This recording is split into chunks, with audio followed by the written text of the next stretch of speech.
Hello everyone. In this session, I'm going to talk about how neural networks can be used for the classification purposes. So, one thing when we are saying classification, we can do either a binary classification or we are talking about a multi-category classification. So, the classification of data can have either two categories, in which case it is called binary classification, or there could be greater than two categories, in which case it's a multi-category classification. And couple of other things, the response variable in this case is always a categorical variable, whereas your explanatory variables could be either categorical variables or numerical variables, but your response variable definitely needs to be a categorical variable.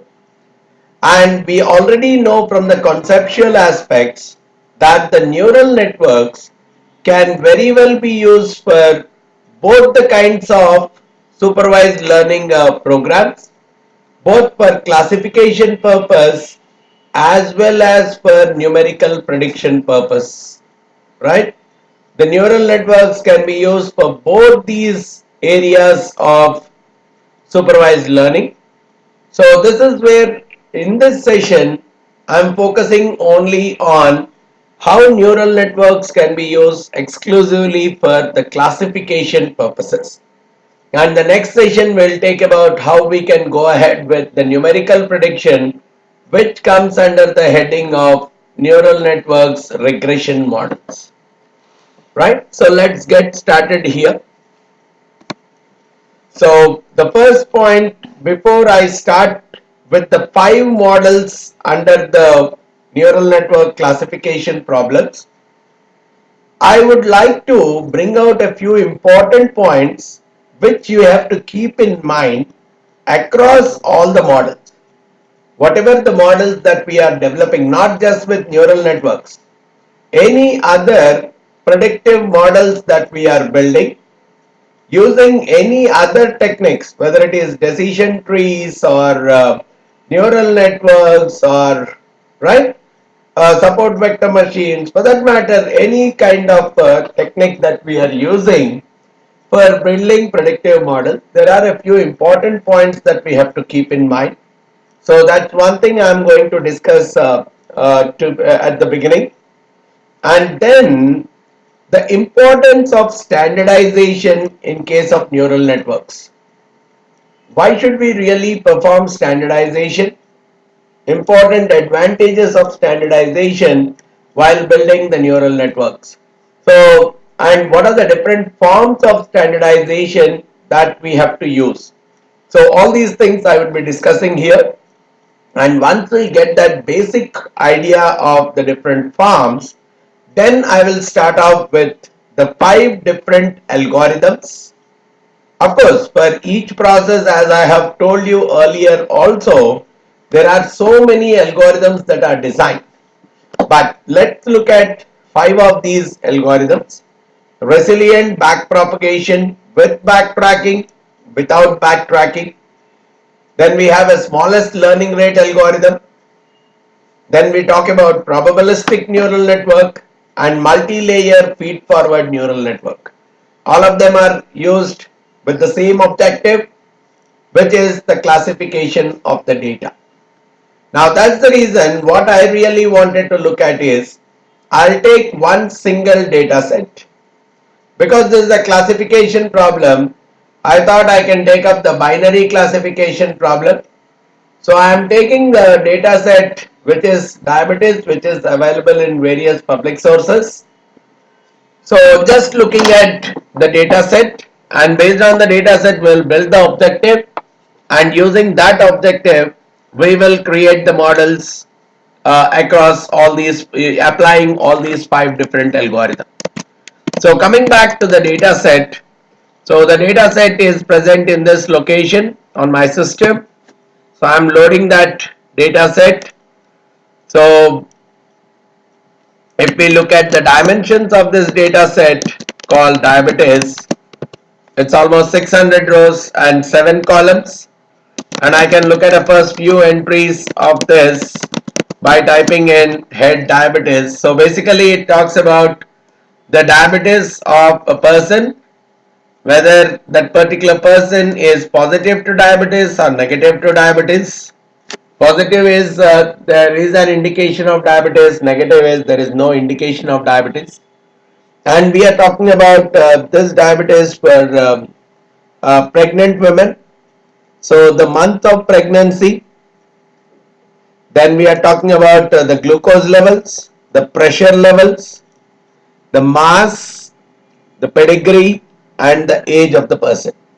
We really want to see to what extent all these 6 different variables are influencing the diabetes. How can I link the diabetes of the person with respect to all these various variables?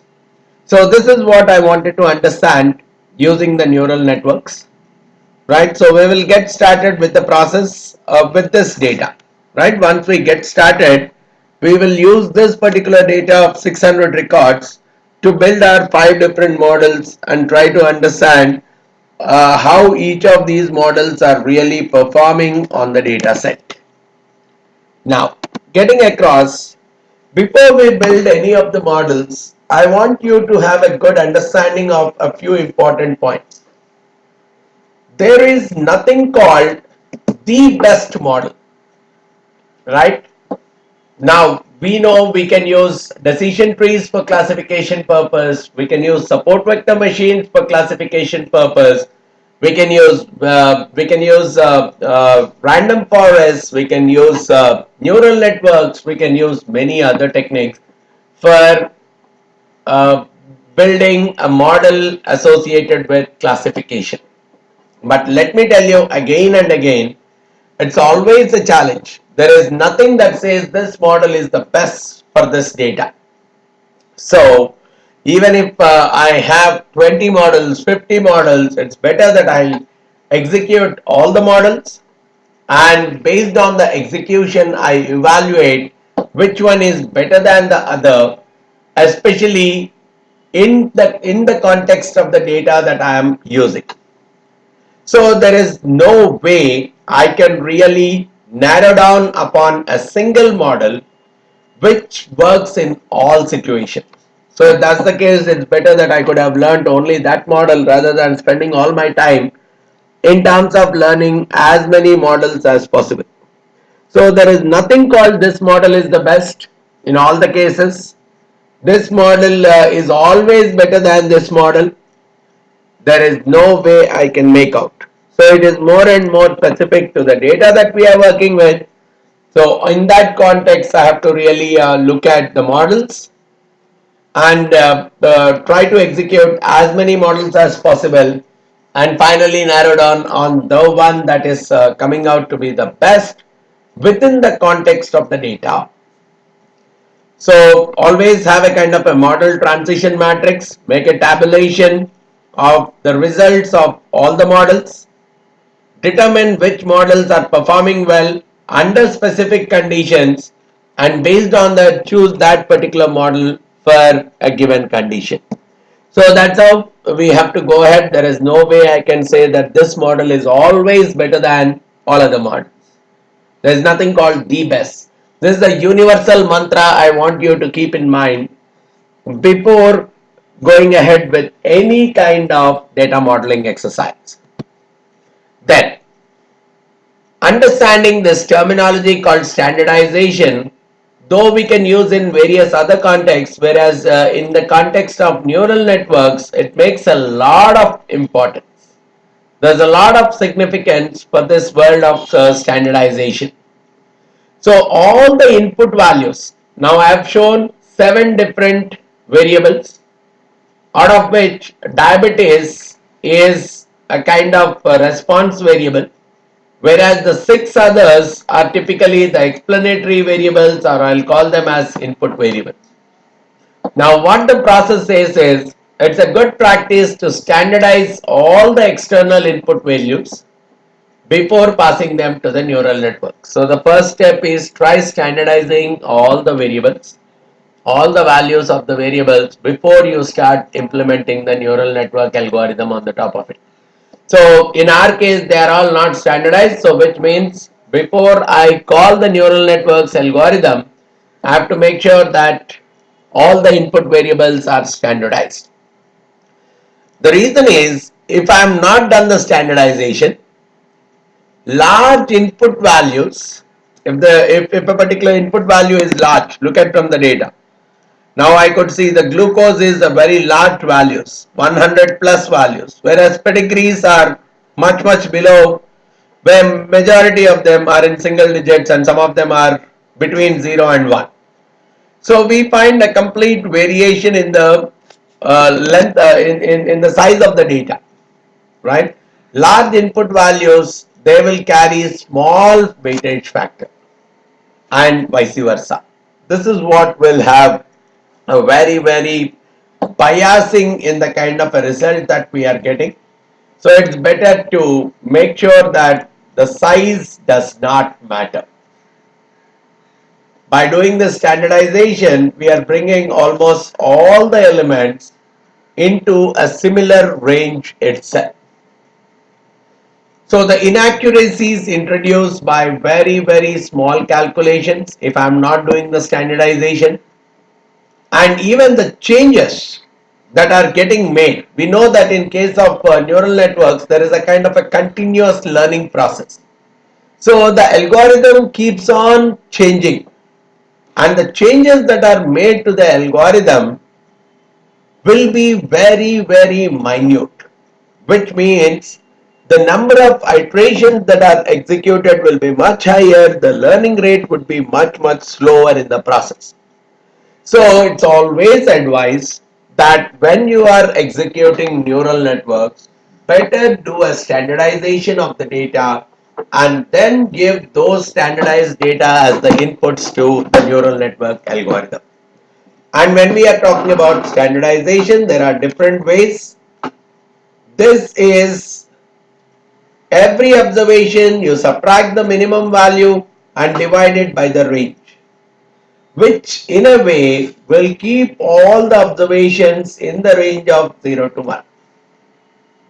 Whereas this is you are subtracting the mean of the observations and dividing it by the standard deviation. This is directly executed by a function called score in R, and this is nothing but it is computing the Z score, which is more otherwise called as a normalization of the data.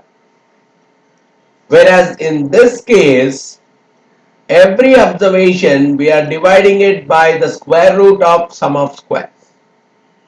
Even this way we are keeping the observations very much in the range of 0 to 1.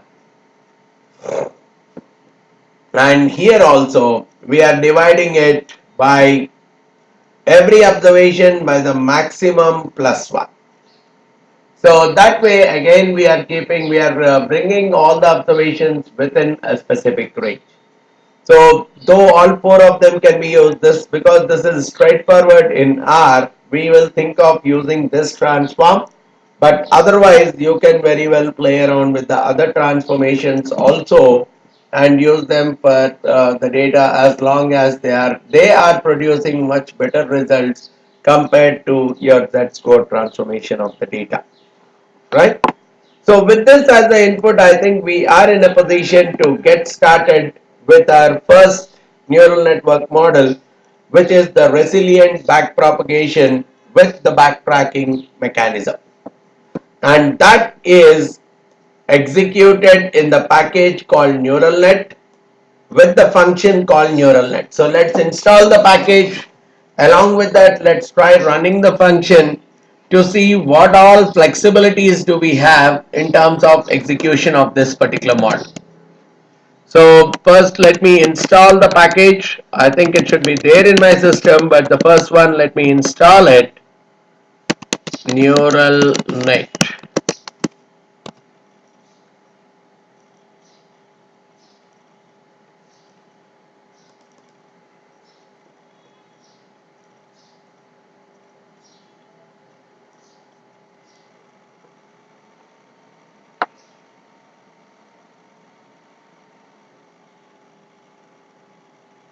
Okay, let it install the package.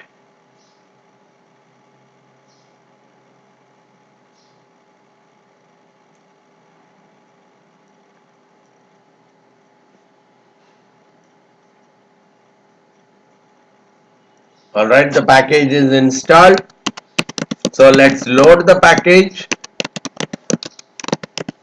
Alright. Now let's try looking at what is there as a part of the neural net function, so that we can see what all are mandatory and what all are optional, what all kinds of variations that we can create when we are building the model. Trying to understand neural networks is used. Neural net is used to train neural networks using back propagation. So that's the method.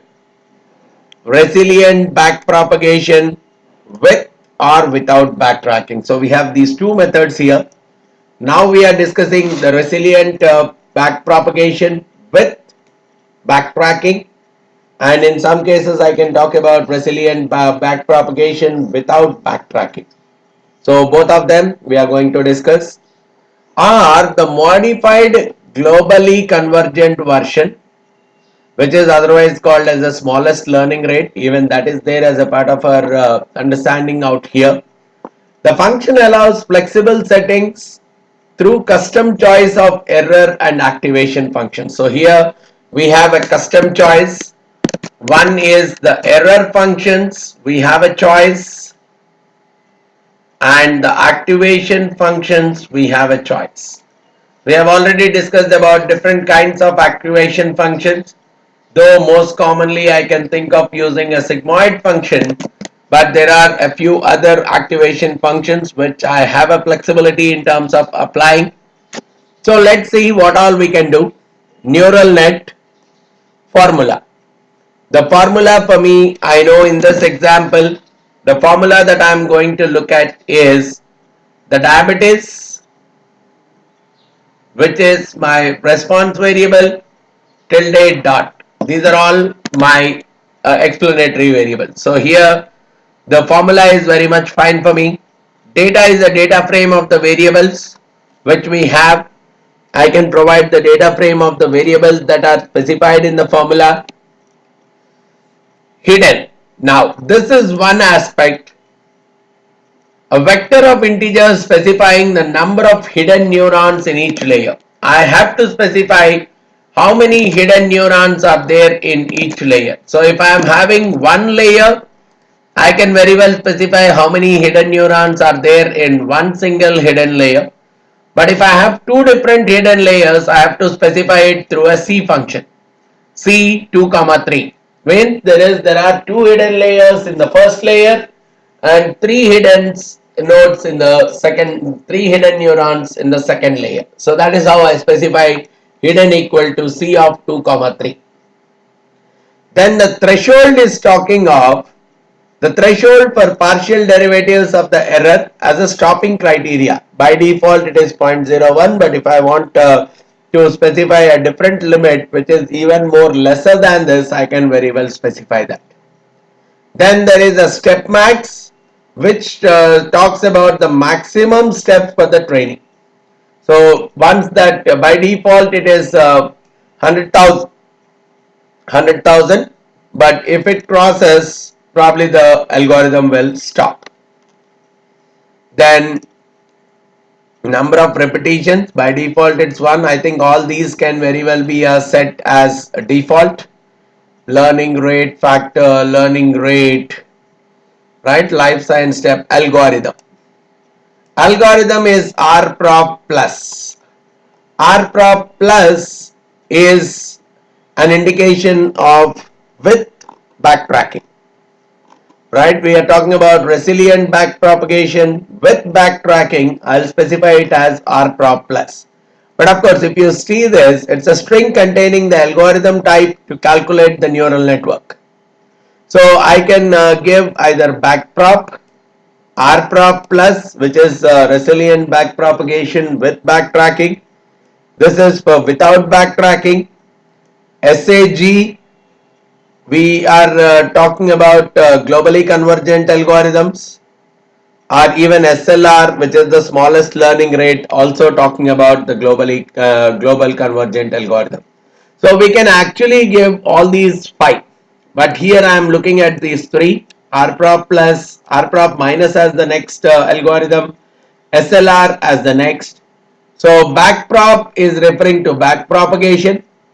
RPROP plus and minus are resilient back propagation with and without backtracking. And we are talking of SAG and SLR induce the usage of modified globally convergent algorithm GRPROP. So these are some of the things that we are very much giving as the input. Then we are talking of error. So we said there is a flexibility in terms of giving the error. So we can very well specify SSE or CE. SSE is an indication of sum of squared error. If required, I can very well specify the default is SSE. Right? We can specify either SSE, which is the sum of squared error, or CE, which is nothing but cross entropy.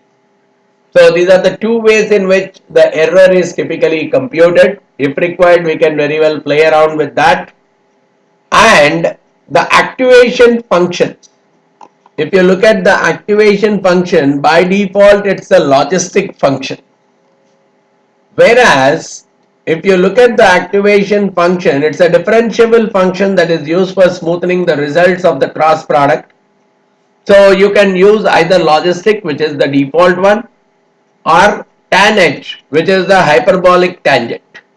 So I can use either of these two to build my model. So basically these are the kind of explicit things that I have, which I can play around with. And once our data is ready, I think we should be able to implement that model with our data and finally see which algorithm with what kind of error functions and activation functions we are able to do a good job on our data. Right? So let's get started.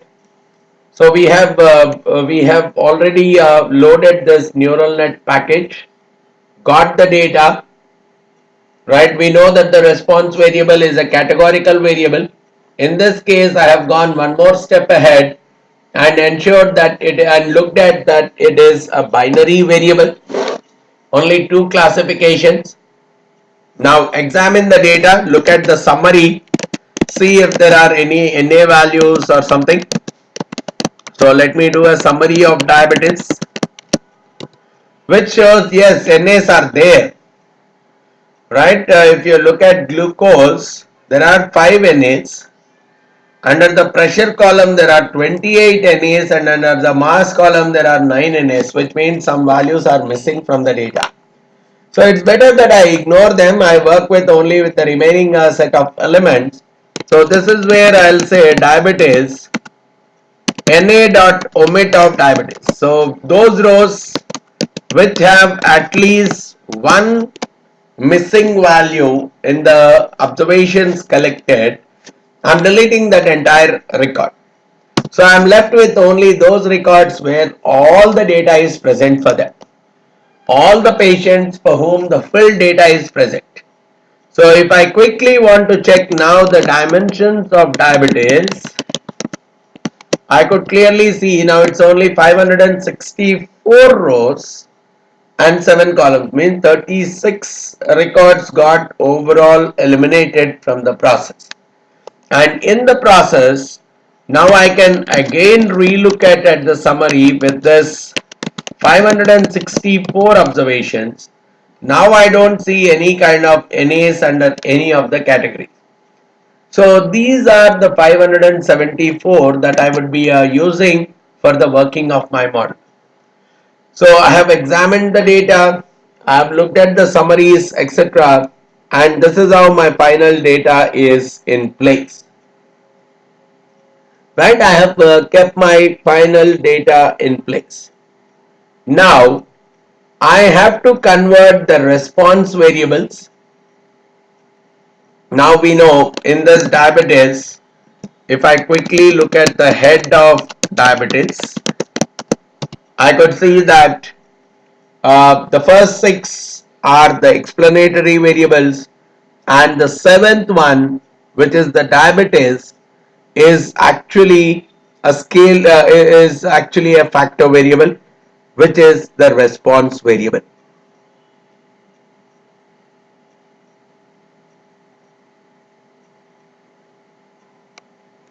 Now we will simply consider, in this case, one important thing that I have to set is make sure that the response variable has values 0 and 1. I have to convert them into zeros and ones so that I can do the scaling process here. Because we have a scaling process in place, I am making sure that the response variable is also converted into zeros and 1. So that's where the negative I'll set it as 0 and positive I will set it as 1. So let me do that. Diabetes $diabetes, I will set it as if else diabetes $diabetes, if this is equal to POS positive, then set that value equal to 1, else set it equal to 0. I think this one single line is sufficient for us. So let's quickly check the head of diabetes now again. The head of the diabetes, now it is showing either ones or zeros. So now we can actually go ahead in terms of doing the scaling process. Right, I can very well go ahead in terms of doing the scaling. So we'll simply will replace it, probably diabetes 1 we will call, so that we'll have both of them. Diabetes 1, let me simply call it as scale of diabetes. Right, I have scaled it, means the scale function will subtract the mean of that column from each of the observations, and the resulting value will be divided by the standard deviation of that particular column. If you quickly look at the head of diabetes 1, you will see that the size is almost immaterial now. All of them are within a simple range. The size is very much immaterial in this case. So that is what we are doing. And once we have done with that, the next step is make sure that the whole data is being split into a training set and a testing set. So we really want to make sure that the entire data is split into a training and testing. 70% of it I will put under the training data, 30% of it I will categorize under the testing data. So we have already seen that there are 564 observations altogether. So I'll take the 70% of that, which is approximately 395. So 395 observations, I'll take it under the training data, and the remaining ones I will take it under testing. 564 minus 395, 169 will be there as a part of the testing data. 395 will be there as a part of my training data. So to generate that, first let me set a seed. I'll set a seed to some dummy number, which is 1000. Then I'm creating a variable called train, which will randomly select some 395 observations, 395 values between 1 and 564, so that those 395 values that are being selected randomly, I would use those rows as a part of my training data, and the remaining rows I'll be considering as a part of my testing data. So for that, to select randomly, I'll use a function called sample, where I will select from 1 to 564. I will select some 395 values at random without any kind of duplication. Without any kind of a duplication is executed through replace equal to false. So this is how my training set comes. right? So these are the numbers. So probably if I have to quickly check what is there as a part of the train, we get some 395 numbers randomly between 1 and 564. So 185, 428, 65, these are the numbers between 1 and 564, and the total number of numbers are 395, and there is no amount of overlap between the numbers. Now these rows, I will take them as a part of my training data. So that's where I am calling it training data. Train data is the name of the variable, which is a subset of diabetes 1. So from the diabetes 1, I am taking a subset which contains those rows which are there as a part of the train, and it will contain all the columns. So that's where comma black. So this is my training data, and now I also have my testing data, which is also a subset of diabetes 1, but this will not contain the train, the values which are there as a part of the train. So that's why representing it as the minus train, and it will contain all the columns. So this becomes my test data. I have my training data, I have my test data. It's better that I create my formula also, right? For creating the formula, it's better that I get the headings. Here I have those headings. So I'll say diabetes is my dependent variable. Tilde, I'll take all the variables out here, right? Pregnant, glucose. I have to consider all the variables as my explanatory variables.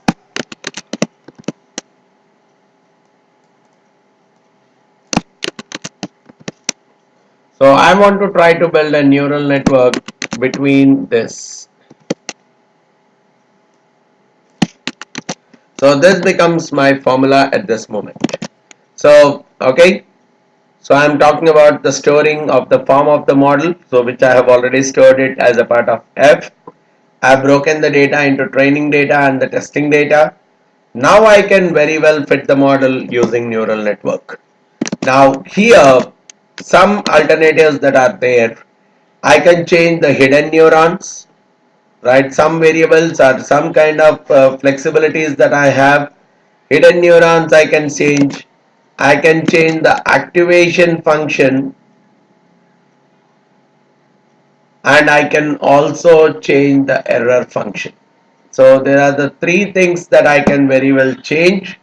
So here I can set them to any number of values. Here I have either sum of squared errors or cross entropy. Here I have by default logistic, or I can also go with a hyperbolic tangent kind of a function. So these are some of the flexibilities that I have.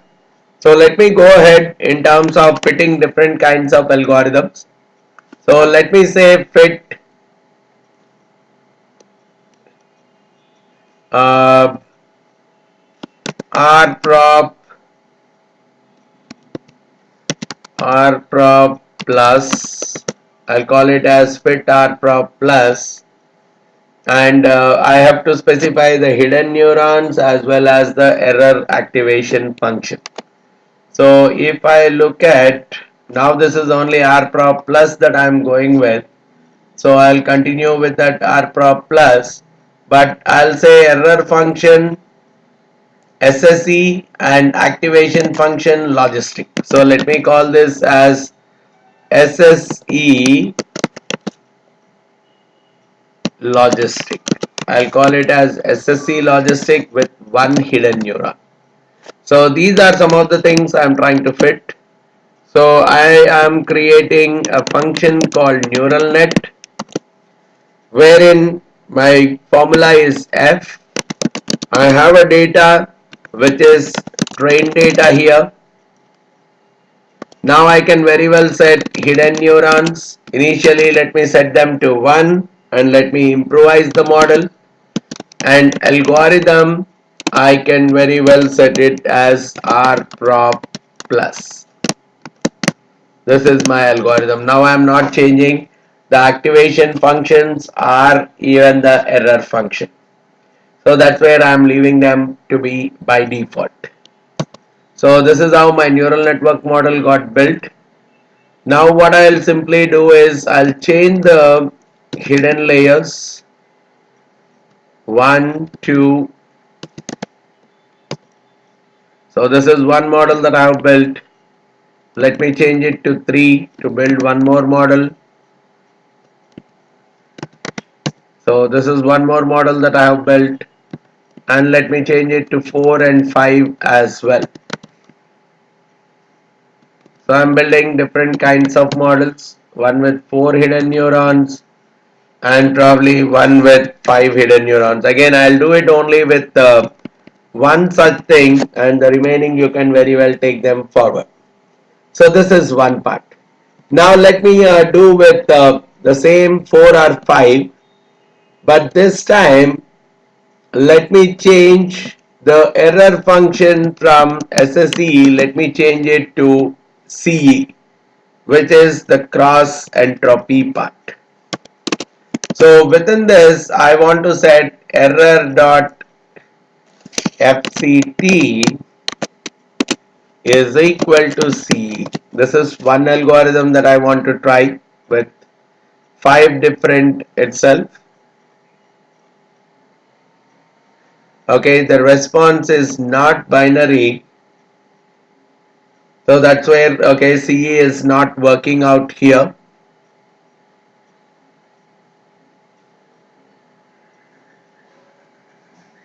Okay, the response actually has to be binary, which means I should not have transformed the response variable.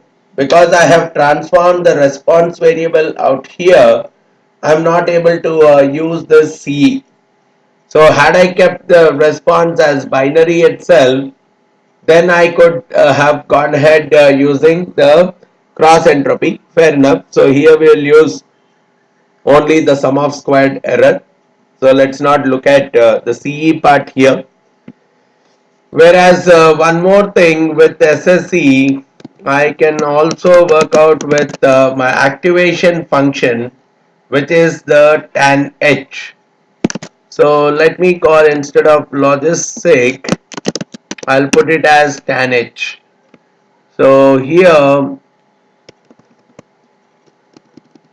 instead of error function, I'll call act fct, and this I am setting it to tan h. So we are just creating different kinds of models. We really want to check out in which case the model is working much better. So we have created different kinds of models. Now the next part. So if I go back to my data, so this part, my material, this part is executed now. I have changed the hidden neurons. There is an option for me to change the activation function as well, and even the error function. So we have just played around with all these things to make sure that we have created different kinds of models which you can very well evaluate each one of them separately. Then we are talking about a print method to give the overall overview of the model. So I am taking the print. Let me give one by one. Print of the first one. So this is how the model got executed. The first model. Right, we'll just go to the top to understand it. The print is giving complete details of the model. So there are a good number of iterations that are happening. Right, it has called this particular formula. The response variable is this one. Right, so we are talking about now, when you look at the way it got progressed. So the covariates, we have supplied it with 6 different covariates. Now within the model, you could see different kinds of functions being computed. Right, now the activation function is, it has gone ahead with the logistic, so that's where it is calling it as 1 by 1 plus e to the power of minus x.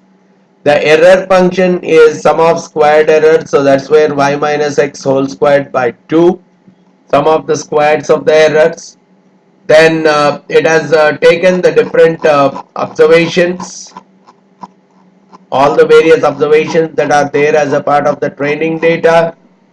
some kind of a learning is being performed at each and every step, and finally the weights are computed.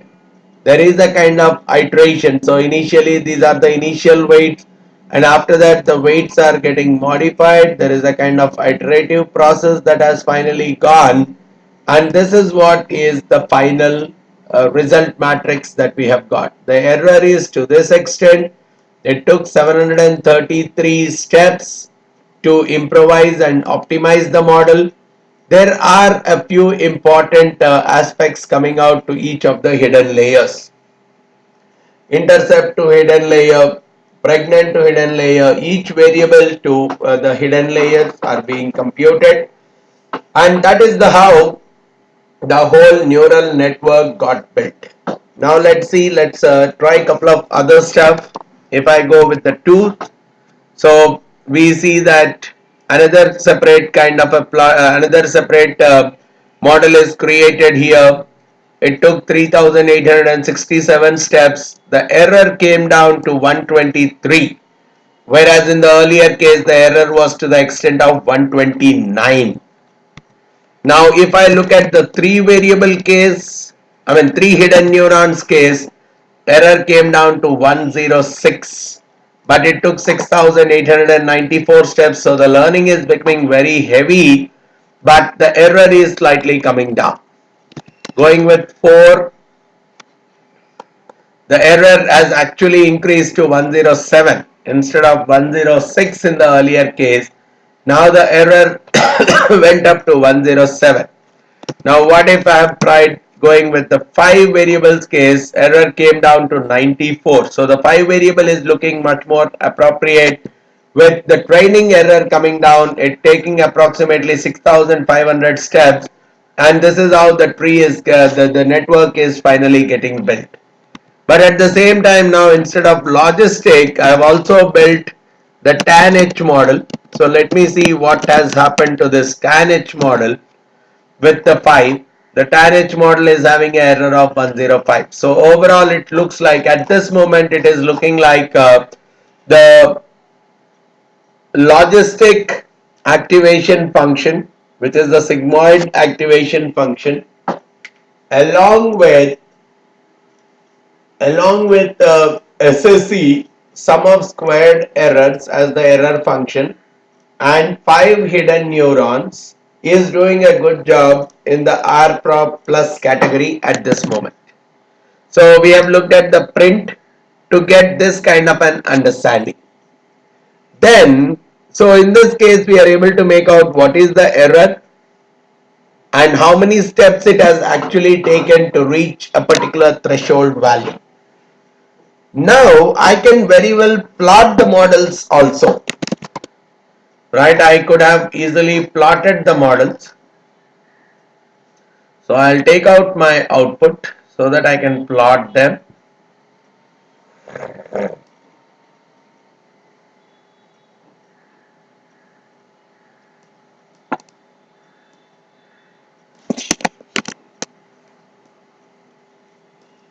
So let me do the plotting of the first model. So this is not tan H, this is logistic 1. So this is the plot of the model. Our 5 inputs or 6 inputs, they got these kind of weights. They became one hidden neuron, and this hidden neuron is mapped to the output called diabetes. This has produced an error of 129, and the whole weights they were created in 733 steps. Now let's look at how the two hidden neurons case looks like. So these are the mappings, 6 variables, each of them how we have linked them with 2 hidden neurons, again with a kind of a repetitive process, making resulting in an error of 123 and taking 3800 steps. Similarly, now when I have to go ahead with the 5 case, this is how the 5 model got built. Very complex model, difficult to interpret. difficult to explain, but that's how the neural networks get go ahead. And from our perspective, our focus should be in terms of understanding whether the predictions are coming out proper or not. Right? To what extent the model has been able to do the learning properly. Now, when I run this model on the test data, what is the level of accuracy that is coming out with respect to the model? Now, let me also use the tan H5 on this to understand. Okay, another model got created with 9392 steps, resulting in an error of 104. So that's how we have different kinds of models at our disposal, right? So I'm seeing that the weights, estimated neuron weights at each of the cases are being displayed in the process. So that entire thing is becoming a very complicated kind of a structure, but that's how the hidden neurons will try to learn from the input data and try to make sure that the classification of the records is done more and more appropriately, right? And once we are done with this part, once we have got the models in place, now we will use all these methods that we have, and I'll also use a method called compute. Here we don't use the predict, we use the compute method, right? We'll use the input wise, we'll use the compute method. So let's see what this method is. How is this slightly different from the predict? Compute is a method for the object of class NN. So we don't have a predict method for the object of class neural networks. So we have to use compute. Compute the output of all the neurons for specific arbitrary covariate vectors. So input wise I have to give only covariate vectors. So I can't give the response variable as an input. Please make sure that the order of the covariates is the same in the new matrix or data frame as in the original neural network. So the order has to be the same. So here I have to give compute x. X is a kind of object of the class neural network, which means our model can very well be used here. Covariate containing the variables that have been used to train the network. I have to give only those variables which have been used to train the neural network, and an integer indicating the neural network's repetitions which should be used. I am not, by default it's 1, there is no kind of a repetition in the process. And the output wise it will give me the neurons, the list of neurons output for each of the layers, and I also get the net result. Net dot result is containing the overall result of the neural network. So these two things I need to understand. It's not one single output, I'm getting two different outputs out here. Whatever. So let me go ahead in terms of doing the prediction now, right? So we'll go with pred. Let me use pred and this name, right? I'm predicting it with one hidden neuron. I'm using a function called compute, where this is the model, and along with that model I have to give the testing data. So let me call test data, but I will give all the rows, but I'll not give the seventh column as an input to it, because seventh column is the output for me. So I'll not give the seventh column as an input to it. All the remaining inputs I am very much providing to it. So this is how I'm using my model for doing the predictions. So I have predicted it with one case, the model with logistic model, with SSE as the error, and with one hidden neuron. Now I have predicted using the two hidden neurons model. Again I am doing the prediction with three hidden neurons model, four hidden neurons model, then we are going ahead with the five hidden neurons model. Along with that we have also created one more model, which is the tan H with 5 model. So here instead of logistic activation, I have used the TANH activation, but of course I did not use the TANH for all the hidden neurons. I have gone ahead only with 5 hidden neurons, but actually I could have tried all the possible combinations. So basically I have got now 6 different predictions coming out of each of the models. Now let me see the output wise. Just let me type one of the output. We will get a clarity on how the output is structured. So let me copy and paste this one. So here if you look at the output, there are a few things that are coming out here.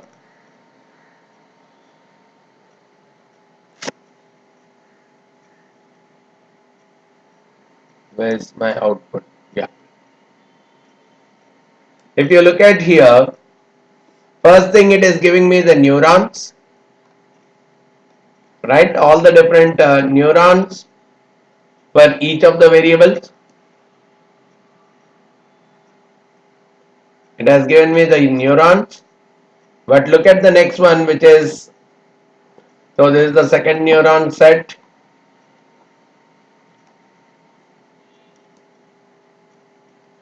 Now you could see here the net dot result.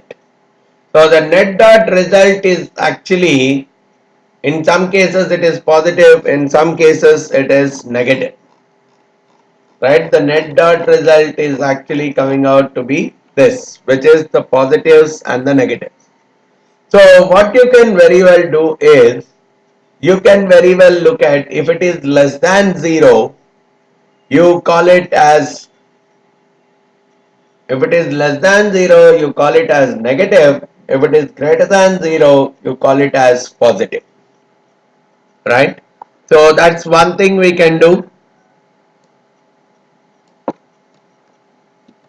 So what I can very well do is, if else, so I can very well set this value, this predicted value, right? I can take this predicted value, or I'll create another variable. Why should I take a predicted value? Here I'll take it as pred 1.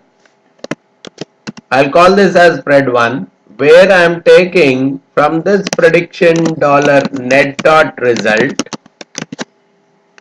right? I'm taking net dot result. If this particular value, right, from this particular prediction, I'm looking at net dot result. If it is less than 0, I'll call it as, so anyhow we have set them as zeros and ones, right? Less than 0, let me set it as 0, otherwise let me set it as 1. So that's what I am calling as pred 1. If the net dot result is coming less than 0, I'll make it 0, otherwise I'll keep it at 1.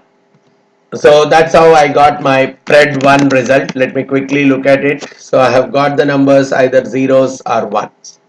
Now I can very well compare them with my test data. So I'll do a table wherein from the test data I am considering the diabetes column, which is the actual, and based on that I am also considering the pred 1, which is the predicted. Based on this,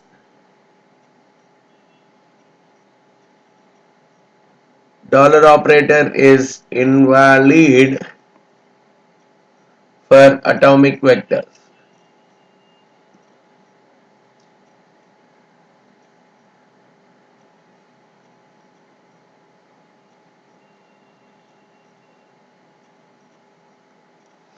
Okay, let me consider it instead of test data dollar diabetes. I'll put test data 7th column. Yeah.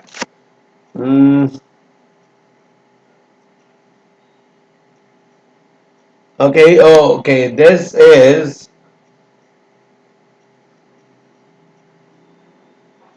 This is a problematic stuff. But anyhow, the minus and 0, they are also okay. Let me do one thing then.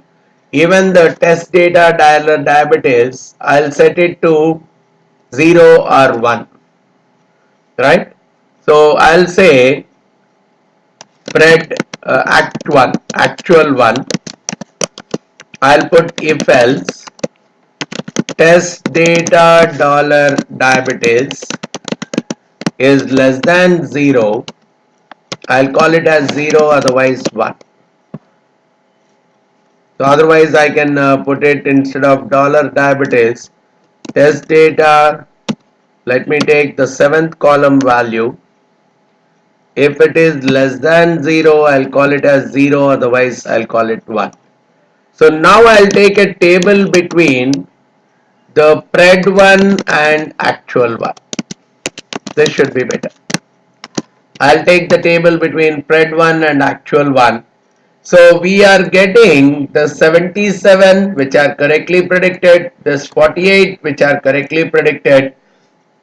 So out of 169, we are having 125 of them correctly predicted and 44 of them are wrongly predicted. So the accuracy in this case is 125 out of 169, resulting in a 73.96% accuracy, which is meaning that around 24% is the error rate when we are going ahead with one hidden neuron model.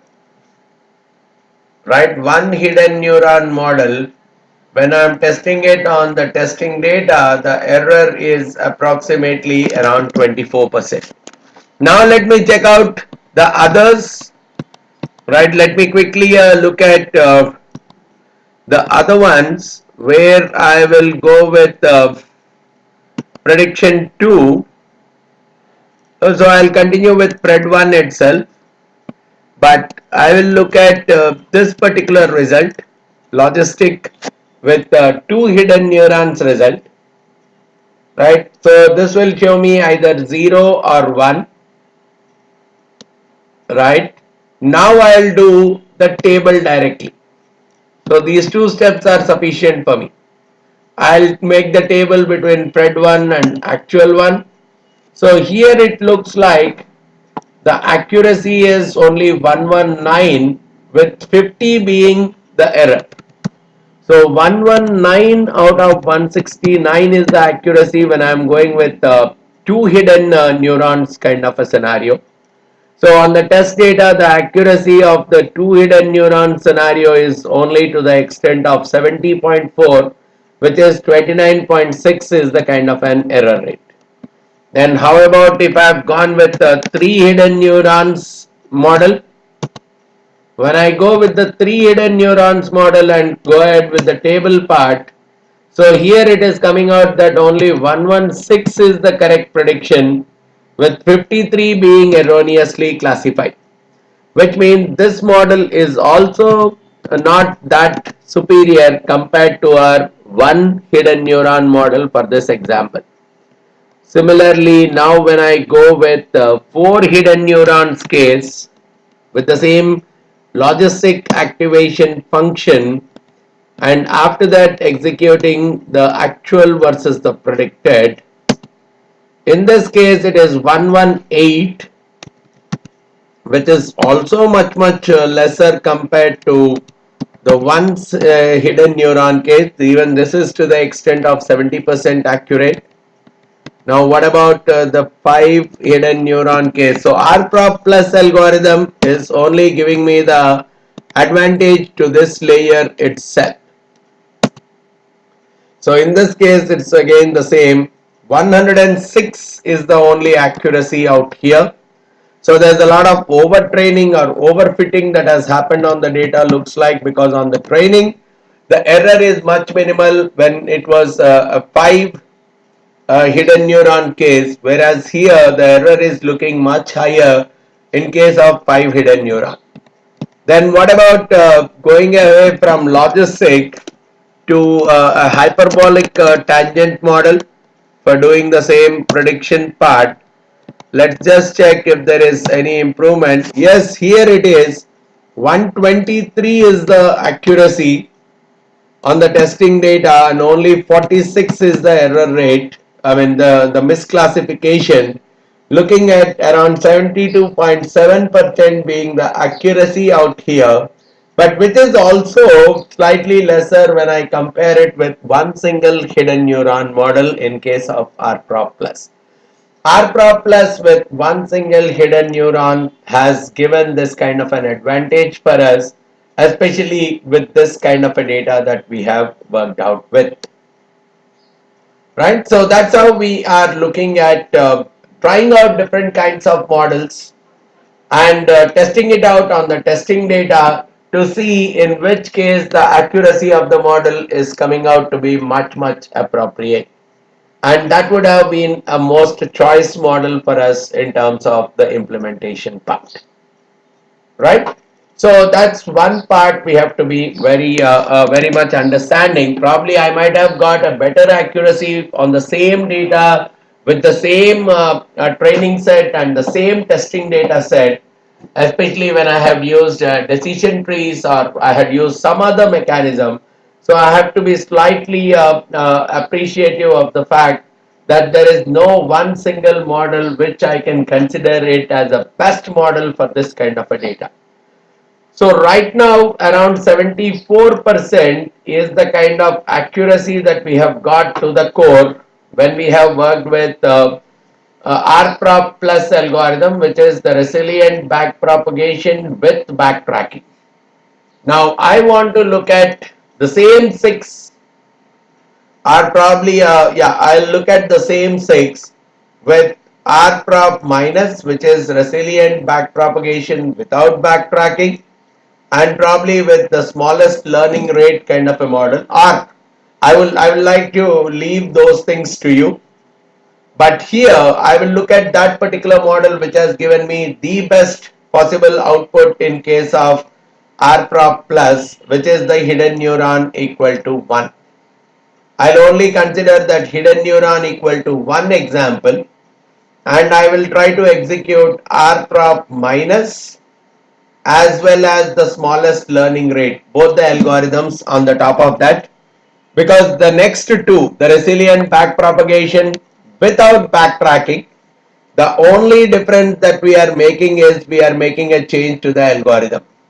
We are changing it from rprop plus, we are changing it to rprop minus. If you want, you can read through this entire stuff. The whole process is the same in the resilient backpropagation without backtracking. So there's no point for me to go through the slide again. Probably I can very well implement the same in R, especially with I can do two things. One, I can execute it with hidden neuron equal to 1, and the one that came in the second place on our testing data, which is the scenario where we have used a tan H activation function and hidden neurons equal to 5. So we'll try both these models, and on the without backtracking as well as on SLR, and try to see which one has produced what kind of a result. Right? So let me execute all four of them together. So here also you could see that the difference is only to the extent of SLR out here. Otherwise the whole model remains to be the same. So we will go ahead in terms of doing those four models now, which will cover the two different techniques as a part of this particular course. So let's execute those four models and then see if there is any kind of an improvement in the overall prediction process for us, right? So there is no need to make the changes to the data. Everything is there in place. So now let's take fit rprop minus, and SSE is the only error that I am considering. So I'll take it as logistic with 1. This is one model I want to fit, wherein I am calling it as neural net function. F is my model, right? So I don't need f dollar. F is my model. Data is my training data. Then the hidden neurons, let me set it at 1. Then algorithm, right now let me set it as r prop minus r prop minus, that's the algorithm. And hidden is 1, fair enough. So this is one model, right? Activation function act.fct, that is the activation function looks like. Let me just quickly check. Yeah, it is act.fct. act.fct. I can either set it to logistic or tanh. So by default anyhow is logistic, but anyhow let me just set this. So this is what I am creating as the first model.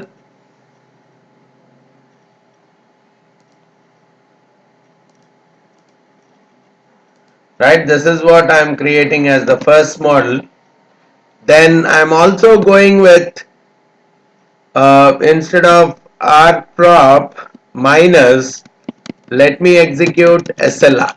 So algorithm, I'll change it to SLR with the same hidden one layer, and instead of r prop minus, I'll call it as SLR. So this is one model that I wanted to build, and two more models that I am interested in building. Instead of logistic, here I want to change it to tanh activation function. Algorithm, let it be SLR. The hidden layers, I'll set it to 5, or probably I'll set it at 1 itself. Why do I need, I mean you can change all the combinations, fair enough. So instead of logistic, here I'm calling it as tanh. So this is one more model that I wanted to try. And similarly, the last model that I am interested in is again r prop minus. Though you can create as many, wherever there is a flexibility for customization, that will improve your number of options that are available, or number of models that are available for us, which will where we can actually play around with the different sets of models to have a good understanding of the increase in the accuracy of the model. Now, as I did earlier, we can do the printing process, right? If you go with the print of each one of them, you will get the error part, but let me directly take the plot of each one of them, so that right we can, or probably let's plot all four of them, right? So I'll set par mf row equal to c2 comma 2, which means the window size I'll set it as c2 comma 2, so that all four of them I can plot in the same graph, so that I don't need to really execute all of them separately. So I'm saying plot of this one.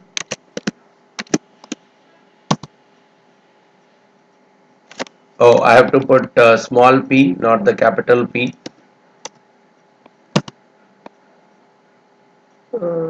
Par mf row equal to c2 comma 2. Okay, so here when I am going with it, you have an error of 129, and it took 453 steps. So this is what your rprop minus logistic model has given. Then I would also go with,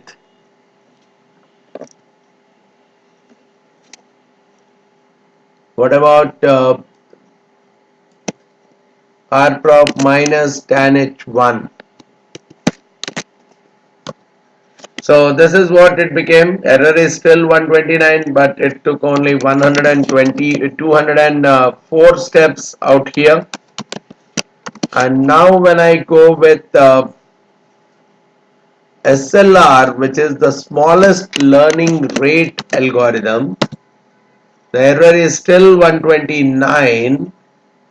It took 10,108 steps to do the execution. And finally, the fourth model also, when I am going with fit SLR tan H1, this also came out with an error of 129, but it took 5,517. So probably it looks like, on the training data, almost everything has given me an error of 129 itself. Now this is the time for me to look out for the testing data so that I can do a better job out here. So I am using the compute function to work on the testing data.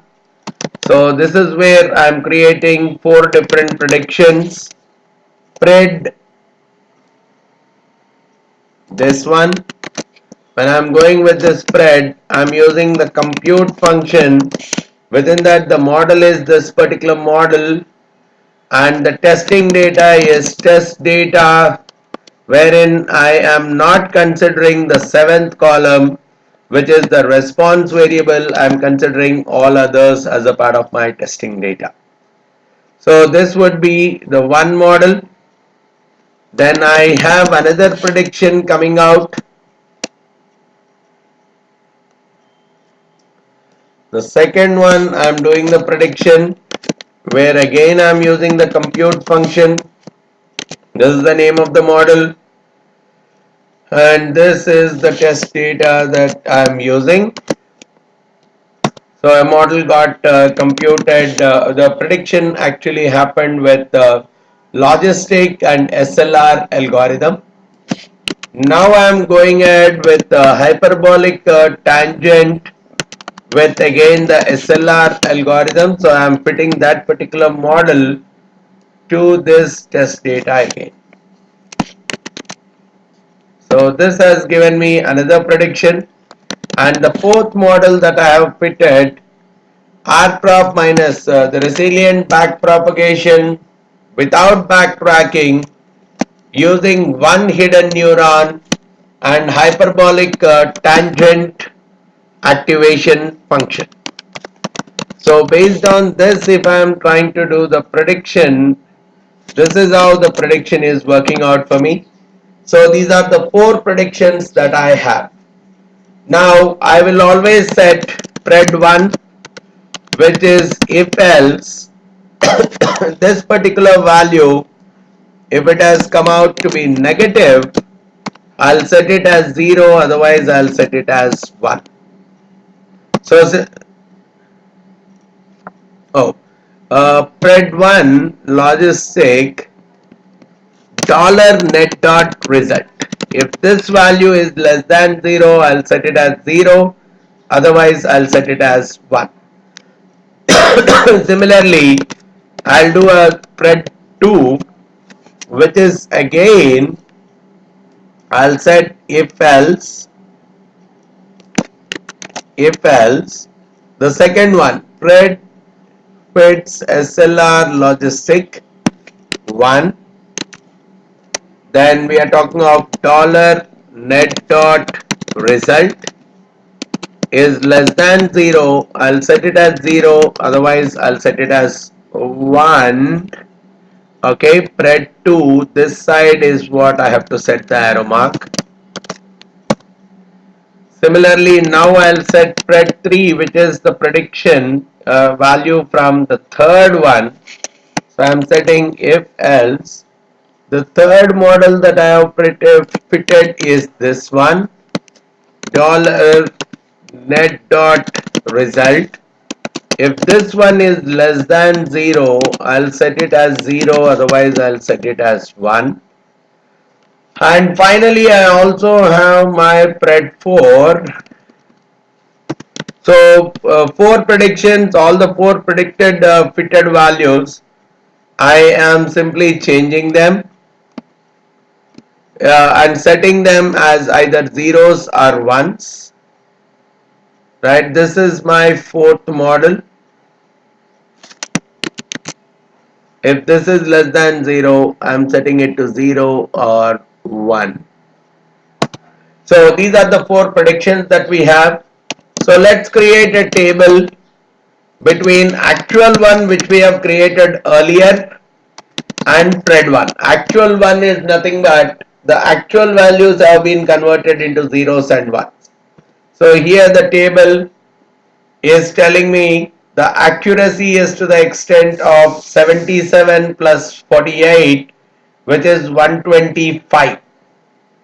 Going with pred 1, the accuracy is 28, 125.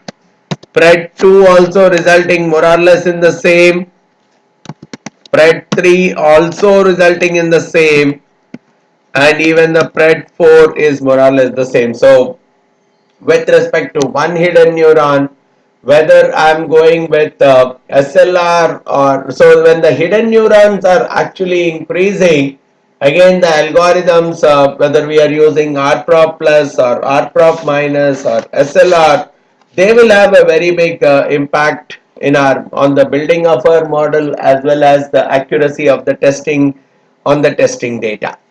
So as far as this particular algorithm is concerned, or this particular package is concerned, we can use the three different mechanisms from the neural net package, right? Neural net is the function, but the kind of flexibilities that we have is algorithm wise I can set it either to rprop plus, rprop minus or SLR. That's one flexibility.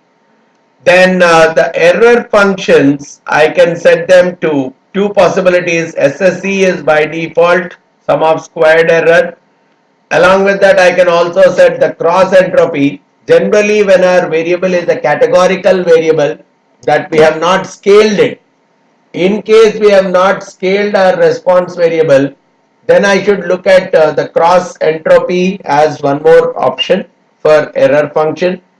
Then we have also have the choice of the activation functions, which is the input variables, how they are getting transformed into the building of the model, where we have logistic as one option, which is the default one. Along with that, we can also go with a hyperbolic tangent, which is tanh, which means these all combination. And along with that, we have an option of working with n number of hidden layers. So depending on the number of hidden neurons that we are building into the model, the complexity of the model is going to grow up. But at the same time, there is a possibility that the accuracy in terms of the prediction on the testing data is also bound to go up. So these are some of the things we are very much we have to take care of while building our model and while testing the model on the testing data. Now we will move on to a completely different type of model, which is again a part of the neural networks for the classification data itself, but the approach that we are going to use for it is going to differ, right? Now let's look at the next algorithm, which is the probabilistic neural network. So slightly different from the neural net package that we have used. We'll execute it on the same data so that we'll get a clarity on how this particular model is working and what's the level of accuracy that is coming out with this particular model. So this is executed using a package PNN, probabilistic neural network, and within that we will be using a function called learn. That's the input to it. So let's load it. Let's try to understand what is there as a part of it. First, let me do the installation of the package.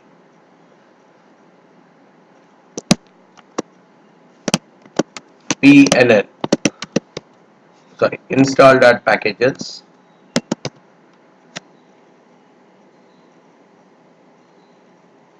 Okay, we have installed this particular package. Then let me load this package as well.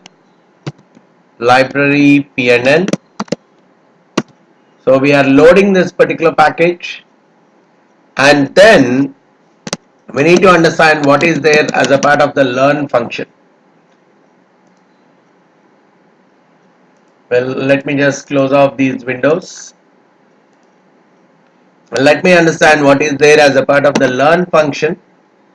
So create or update a probabilistic neural network. So that is what is done by this learn function, which is there as a part of the PNN package. And it requires learn. The input is set. Set is a data frame representing the training set. So I have to give the data frame containing the training set. The first column, now you see the way it has to be. The first column is used to define the category of each observation. So I have to give the data frame here in such a way that the first column actually contains the category. So whereas in our data, the last column is containing the category.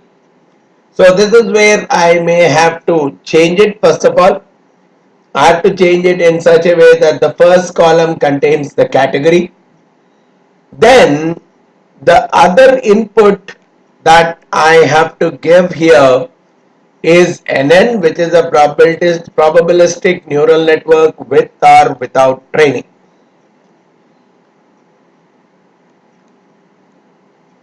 Right? So I have to give the probabilistic neural network with or without training, and the category column, the field number of the category. So otherwise, if I don't have this, I have to give the field number of the category. One is by default. So that is what I have to give as an input to this. Right? I can give learn, and I have to give the name of the data frame. The first one is the category. The first column is used to define the category of the observation. So let me see. First, there's nothing more, so you don't have too much of a flexibility in the model, right? So let's see what I have to give. I have to give the response variable y, and I also need to give the covariates that are present as a part of the data, right? So working wise, I'm loading the PNN package, done. Getting the data into R, done. We have examined the data, convert the response. Now I have split the training data. Now I have to give a new training data altogether. So let me take the diabetes again. Let me look at the head of diabetes, right? So now this diabetes is actually showing as 1 and 0. And now it's better that I convert it back to negative and positive, right? So what I can do is diabetes dollar diabetes. I'm setting it to if else the same diabetes dollar diabetes is equal to 0. I'm calling it as negative, else I'm calling it positive. Right? If the value is 0, I'm calling it negative, otherwise I'm calling it positive. Okay, the equal to I have set to set it with a double equal to.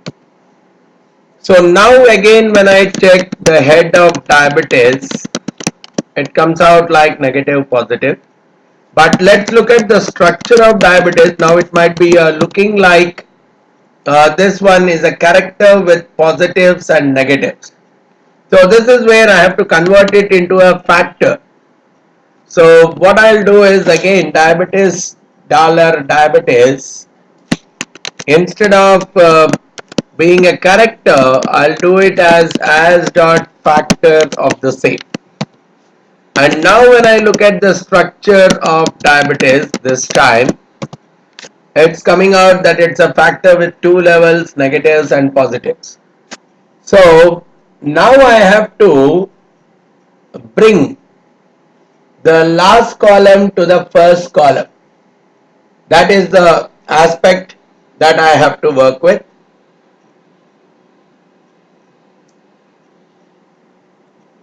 Right? So I have to give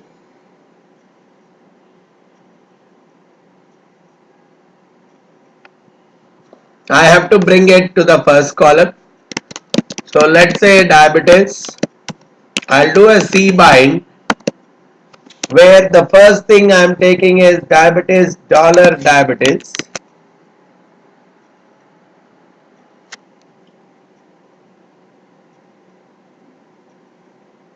right? I'm doing a C bind diabetes $diabetes, and to that I'm actually binding diabetes.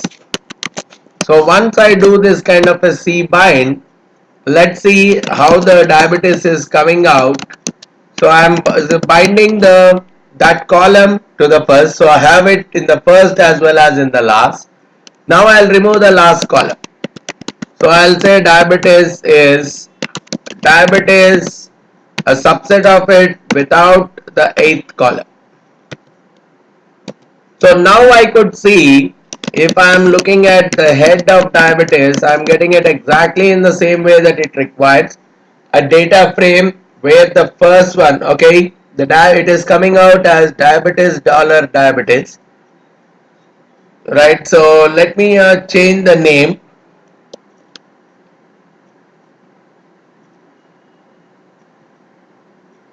So I'll say the names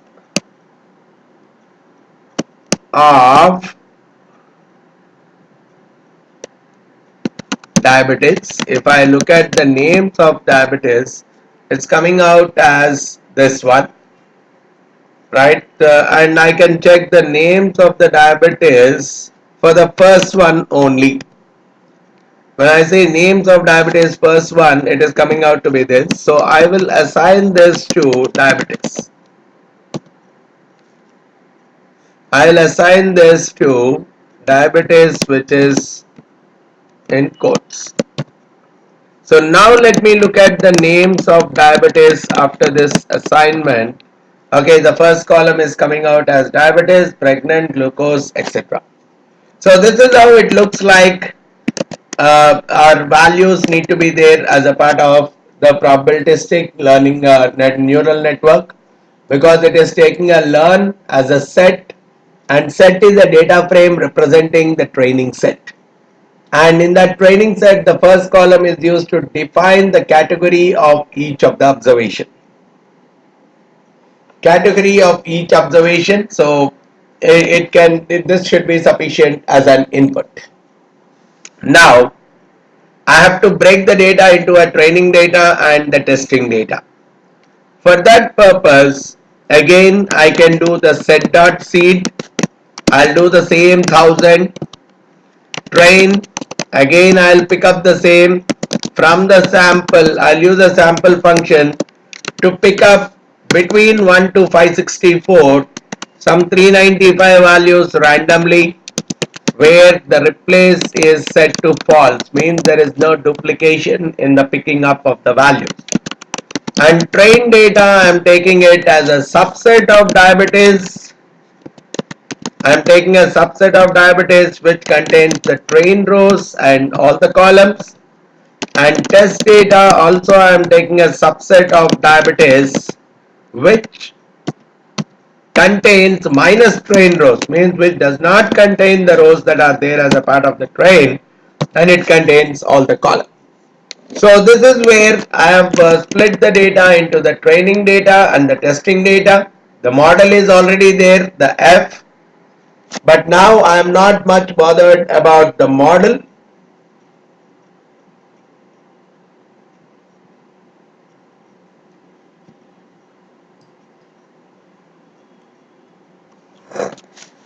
Now we can very well do the fitment of the model.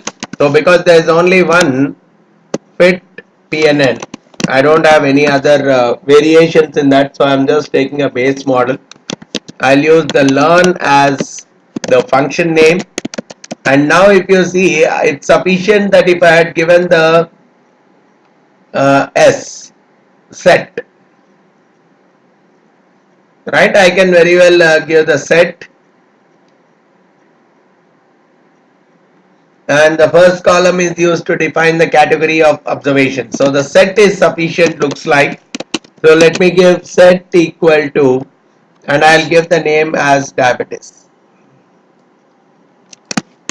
that looks like a sufficient for the model. Yes, the model has been fitted, right? Nothing much. Now if you want, you can type in the name of the model to see what it has given. You could see it has done a few things based on the, oh sorry, I can't give diabetes as an input. Let me redo the model. The set is the train data for me, right? It's not diabetes. Set is the train data. So this is the new model that I am building only with the training data because I want to test it out on the testing data. So now when I am doing a fit PNN, so this is what the model has actually executed. So let me quickly look at the model. So the model is probabilistic neural network. So this is the data set which it has fitted. So you will get all the 395 observations. The category dot column, by default it has taken the first category. The categories that are there in that column are negative and positive. There are 6 explanatory variables that are being used for building the model, and the n is saying there are 395 observations that have been used to build the model. So these are some of the various attributes that have come out of the model. And when you are looking at the summary of this particular model, right, there is in the summary you are getting that it's a model where the set is a data frame of 7 different columns. Category column is the first column, and there are 2 categories in that column, negative and positive, and the k as well as the n, which is k talking about 6 different independent variables or explanatory variables, and n talking about 395 records being used to fit the model.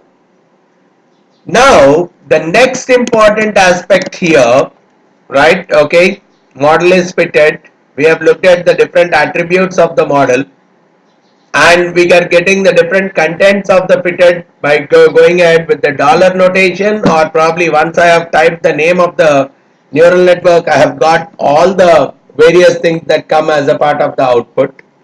I have looked at the summary method, getting some details about the model. Now the important aspect is I can very well use the smooth method, and I can very well get the smoothing parameter here. Now let's look at what is the smooth method out here, right? To get a clarity, I am talking about a smooth method in PNN package. Smooth is a method work around the smoothing parameter, wherein I have to give the neural network, which is a trained neural network, as the input, right? Sigma is the most important. It is optional, which means the system can generate the sigma value for us. If the value is already known, it sets directly the parameter and do not search for the best value. But if you don't set it, it will do the searching for the best value. So it's more of a smoothing of the overall parameter for building the neural network.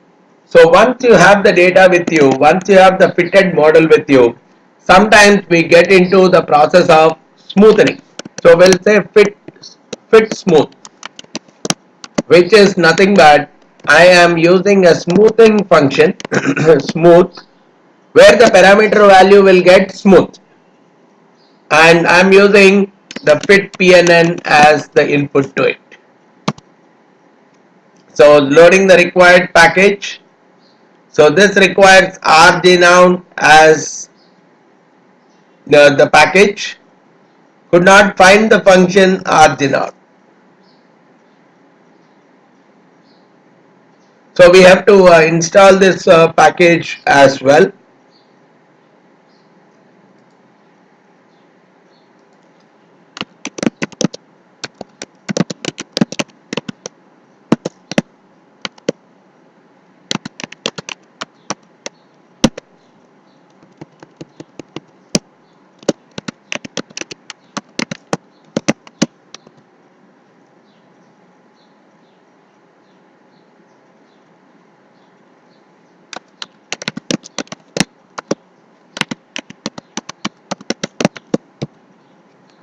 Now let me see if this works.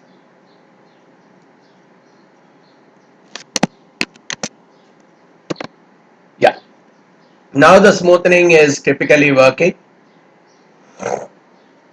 It requires this package RG node.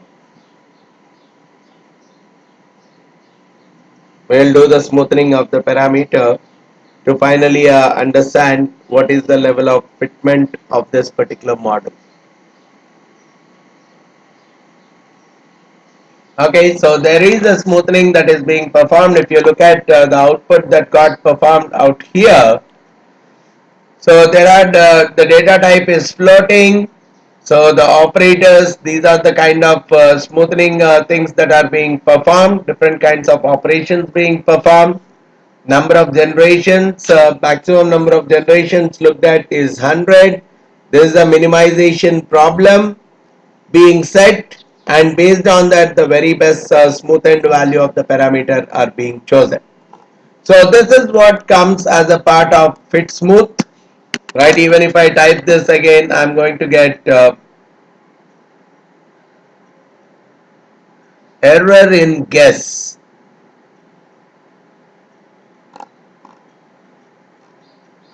So fit smooth is actually not executed. There is some kind of error that is there as a part of the model. So the smoothing process is not happening.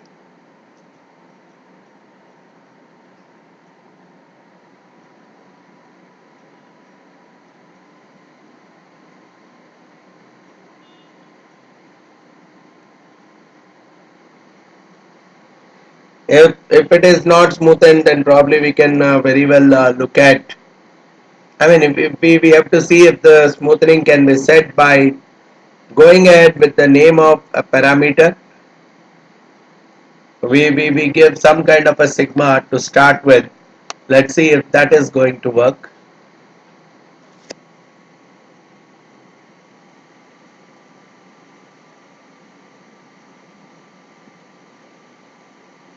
Instead of it searching for the sigma, if I give some kind of value of sigma, how will it respond? So that's one more thing that we can look at.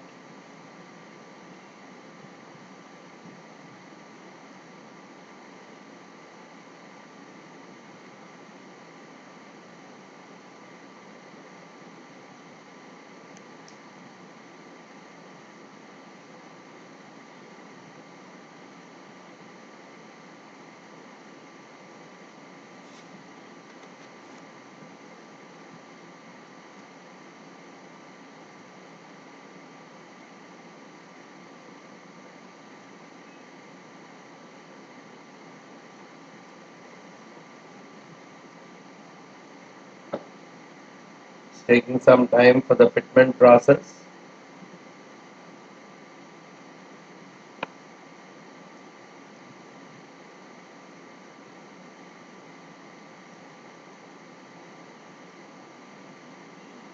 So this is how the smoothing process has been executed. You could see that there are stages: generation 0, 1, 2, 3, where the different possible values have been looked at, and after a couple of generations it has found that no significant improvement, and the solution fitness value, this is typically coming out to 1.13. That's the fitness value. If you see here, here also the fitness value is 1.13. This has been at 1.13 itself, the solution fitness value. The parameters at the solution, if you are looking at, this is 6.87. That's the best. 6.7181. That's the best kind of a solution. So that is how we are getting the values of the parameters. Solution found in the generation 1 itself. 3 generations have been performed, and that's the overall smoothness that has come up. Now I can very well check out this fit.smooth. If you look at the smooth end model, there's nothing much of a difference here, right? Even in this fitted model, so you could have gone with the initial fit itself. It's saying it's a probabilistic neural network. This is the data set on which it has executed. You don't find much of a difference. But the sigma value here is an additional parameter that is coming where the overall smoothing of the model has happened. So we'll try the prediction both with the original model as well as with the smoothened model. The best thing that you can look at is here we'll use a function called performance, which is called PERF. We'll use this particular performance function called performance. So let me use question mark PERF. It's a performance of a probabilistic neural network. So I have to give these two inputs. I mean only the neural network, so I can give both the initial one as well as after the smoothing. Let's see what is the difference in the performance in the process. The function perf uses the holdout method. The method takes the training set using the function learn, iterates over each and every observation to guess the current observation with a reduced training set. So within the training set itself, it tries to partially build the model with some part and again test it with some other part. So that's how it's a kind of an iterative process that is going to do. So let's look at the performance of fit PNN, which is before the smoothing process. So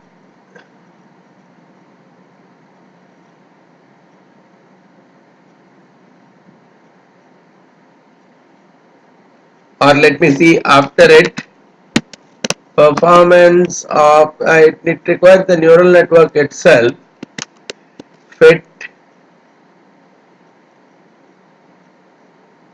smooth. Okay, the performance it has taken as fit smooth. On the smoothened one, if you look at the performance, all else remaining the same, the performance of the smooth, this data set is the same on which it has worked, and a couple of other inputs, the couple of other output elements that you have to look at in this context is it is showing us observed values wise, these are the ones that are actually negatives and positives, whereas the predicted wise, this is how it has understood the positives and the negatives. Based on that, it is saying the success, there are 282 successes in the whole process, 113 are failures, resulting in a success rate of 71.3%. So this is what you could see after the smoothing of the model. But before the smoothing, actually I should okay, the NN is trained and smoothened probabilistic neural network. So I have to give only the smoothened probabilistic neural network, otherwise it will not accept the values. So that's the reason the base neural network I could not give to it. I have to give a smoothened probabilistic neural network itself. So this is what is the level of accuracy of this PNN when it is doing the test, when it is doing the accuracy test on the training data, which once the model is smoothened, we have asked it to predict based on the training data itself, and these are the predictions on the training data, and based on that we could see that the success rate is this much with a Bayesian information criteria or a kind of a error measurement value to the extent of minus 457. Now here there is a slight small difficulty. Right here the guess is a function that we are going to work with for the prediction purposes. Right? So let's understand what the guess is doing for us. It infers the category of a new observation. So that's how we will look at the guess.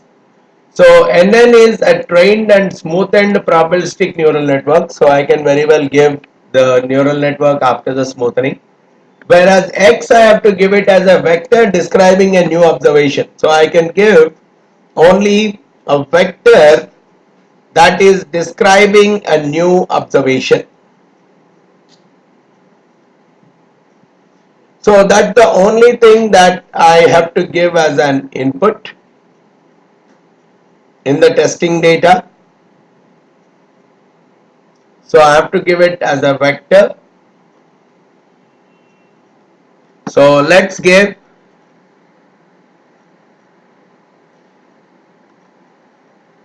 So if you look at guess, first for the first one, let's try to fit. Right, the model name for us is fit smooth. That's the name of the model, and the data that I have to take is the test data. I can't give the whole because it is taking only only the first one. I mean only one observation. So probably if I am setting it as the first row and columns wise, I want it to take all the columns except, no, let it take all the columns. So I'll take only the first row value. Let's see how it works. I'm doing the guessing only for the first row. It's an error saying the next one, the input that it requires, the data length 7 is not a submultiple or a multiple of number of rows.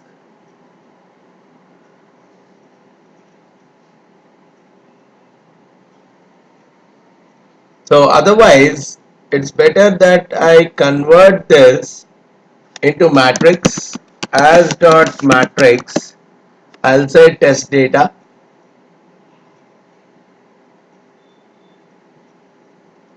and I'll take only the first row of this data.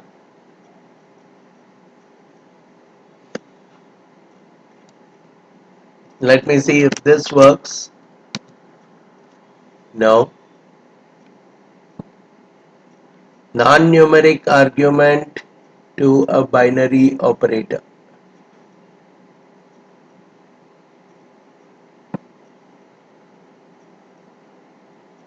Otherwise, let me see.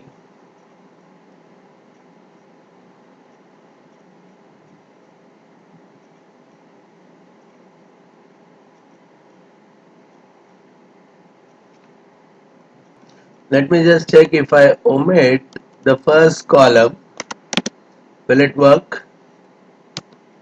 Yeah, I have to omit the first column, which is actually our category column. So I have to omit that column while supplying as an input to this.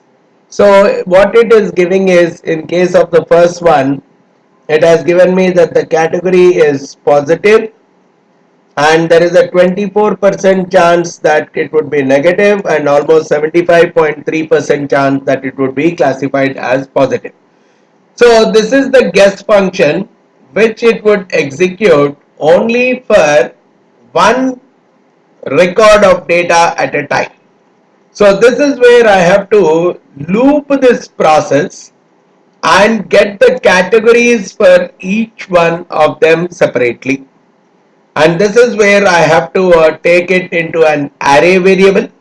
So let me first create one array variable wherein I'll understand how much test data is there. So let me look at the dim of test data, so that I'll say 169.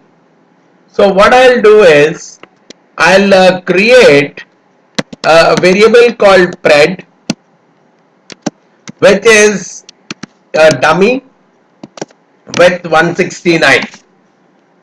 I'll create a 1 to 169 are the observations that the pred will have. So if you see the pred as a variable, if you look at it, it is 1 to 169, right? Now I'm creating a for loop for I in 1 to 169. So I want to repeat this process 1 to 169 times. For each thing, I want to look at it as pred of I. So a predicted value of I want to get computed, which is through the guess function. And the guess function will take bit smooth of this whole input I'm going to give to it. The only difference being, instead of taking the first row, it will take the ith row. So from this I'll get the ith row, and I will only pick only the category part so that it will give me the calculation quite comfortably. So I'll get the pred of I as this one, and so let me take the predicted category of I, which will come out as positive or negative, and I'm closing this particular for loop. So once I do this, this is executed 500 and 460, 169 times. So now when I say pred, instead of 1 to this, now I am getting the numbers as positive, negative kind of stuff. Now I can very well go ahead with respect to the table wherein the predicted value is pred and the actual value is coming out from the test data dollar diabetics. So this is how it has worked out. Along the diagonal 75 plus 48, which is 123, is the correctness out of 169, resulting in an accuracy of 72.78%, which means the remaining is going as a part of the error. So we have created the predicted values, and based on the predicted values, so here we cannot do the prediction all in one single go. We are doing it stepwise. The guess function has done the predicted value for the first one, and we have put that in a loop and stored the value as a part of pred I. So initially we have given the pred I as a numerical value, and after that the same pred I has been improvised to get whether it's a positive or a negative kind of a group, and after that once we have compared it with the actual, the on the test data the accuracy of the model was lying at 72.78%, which is indicating the remaining 27% to be an error in the process.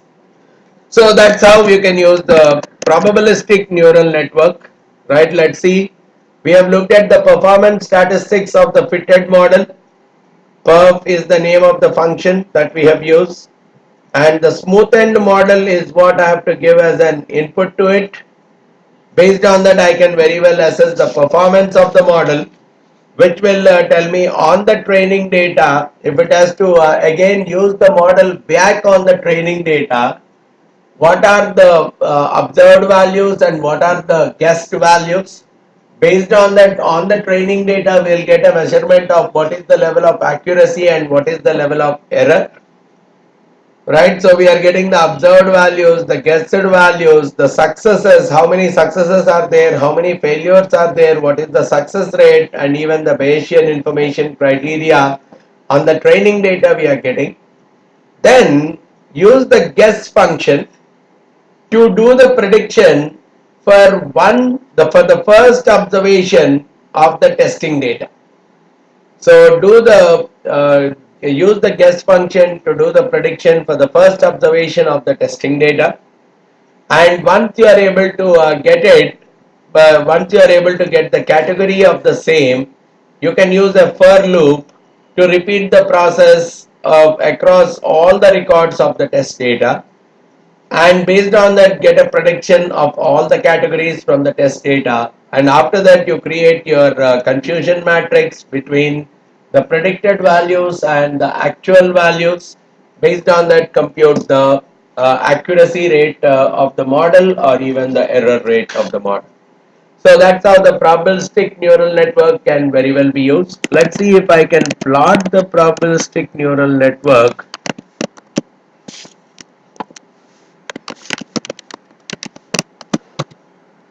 No, the probabilistic neural network is not getting plotted, so it's only what about the summary of the same. Neither the summary nor the plot. Summary wise, again it's the same summary, so there's nothing much of value addition that is coming through the summary. The plot does not work in case of probabilistic neural network. It's only using the model for the fitment purpose that we are typically doing. So this is also a kind of a model that you can try it out for your categorical data for the classification purpose. Then we'll move on to the next important algorithm, again doing the process of classification itself. Now let's move on to the next model, which is the multi-layer feed-forward neural network. This is also something that we are using for classification purpose. So for the same data set, we would be using the multi-layer feed-forward neural network as well. So what we will do is we'll use the package amor, and we'll use a function called train within that. So let's install the package. Install dot packages amor.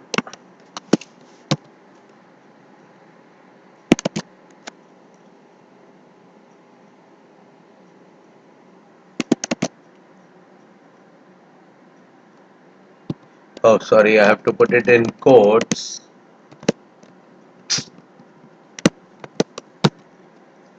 Okay,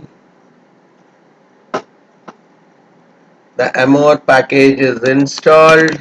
Let's load the amor package, and now let me see what is there as a part of the learn function.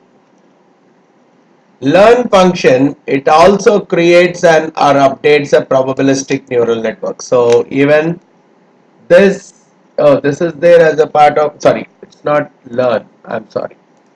The function that I have to use is train. So the learn is a part of your probabilistic neural network. I have to talk about the train function. The train function, it's again a neural network training function. Oh, this is a neural network training function for a given data set, which is a training set. So I have to give a training set. This function modifies the neural network weights. So the weights that are given to each of the observations in the neural network, they are modified and biases to approximate the relationship among the variables present in the training set. So the weights are typically played around with. These may serve to satisfy several needs. So even if you want a non-linear functions to be fitted, it becomes more comfortable for the fitment process. Now let's look at the training part here. Initially, I have a neural network to train. Right, I have to give the neural network to train, which means I have to create a model of the type neural network. Right, so the net wise I have to give a neural network for the training purpose. So I have to create a new neural network for this particular purpose, and then the P and T, training set input values, training set output values. So the 6 different columns, they will go as P, which are the training set input values. T is the training set output values, which talk about whether the person is positive to diabetes or negative to diabetes.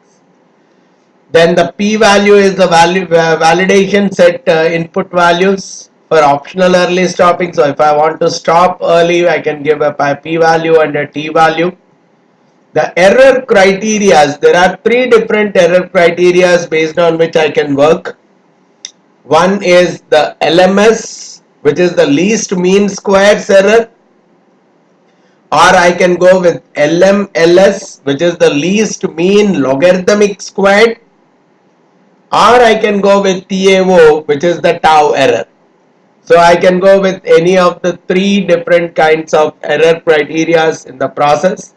And if by default the report is true, which is saying that the logical value indicating whether the training function should keep quiet or should provide graphical or written information during the training process. So if it is true, you will get some kind of notes being supplied once you are building the model itself. If I am setting it to false, the there's nothing that is displayed on the screen. So this is how we want to go ahead. The only thing, okay, we have the P and the T values with us already, but now we have to create the neural network that we really want to train. We have the training, we have the P value, which is the training set input values. We have the T values, which are also the training set output values. And we have the error criteria, which we already said we can try all the three: LMS, LMLS and TAO. We can get the report displayed, right? And we can also talk about the number of shows, number of times to report. If we want, we can get the number of times to report in the process as well. So we are looking at the error that is coming out in each of the processes for the understanding purpose. Now we can get started. I'll tell you how we create the neural network first. The creation of the neural network, actually a new neural network that you have to create, comes from a function called new FF, which is a new feed forward kind of a neural network that we are talking of. So let's use this function new FF to understand it a little bit more. So it's there as a part of the package called MOR, right? This is the one that we are using. Creates a feed forward artificial neural network according to the structure established by the MOR package standard. So initially, first I have to create this kind of a neural network, and then I have to give this neural network as an input into the train function. So the first one, I have to first create this kind of an input. But if you look at the input data, so let's see what it is typically containing. New FF. So the first input that I really require is n dot neurons, which talks about numeric vector containing the number of neurons in each layer. So the first element is the number of input neurons, the last is number of output neurons, and depending on how many hidden layers I am giving, for each of the hidden layers I have to give how many hidden neurons are there in each of the hidden layers. So I have to give the n neurons as an example, which means depending on the structure that I want to build, this can keep changing. So that's the first thing. Then the learning rate global, learning rate at which each neuron is trained. So I can give the speed. If the higher is the value, the learning is much faster and minute elements can get omitted. If the learning rate is if the value is much smaller, it is that the learning rate will be much slower. If you look at the process out here, the learning rate global, it actually constrains how much the algorithm is allowed to change the weights.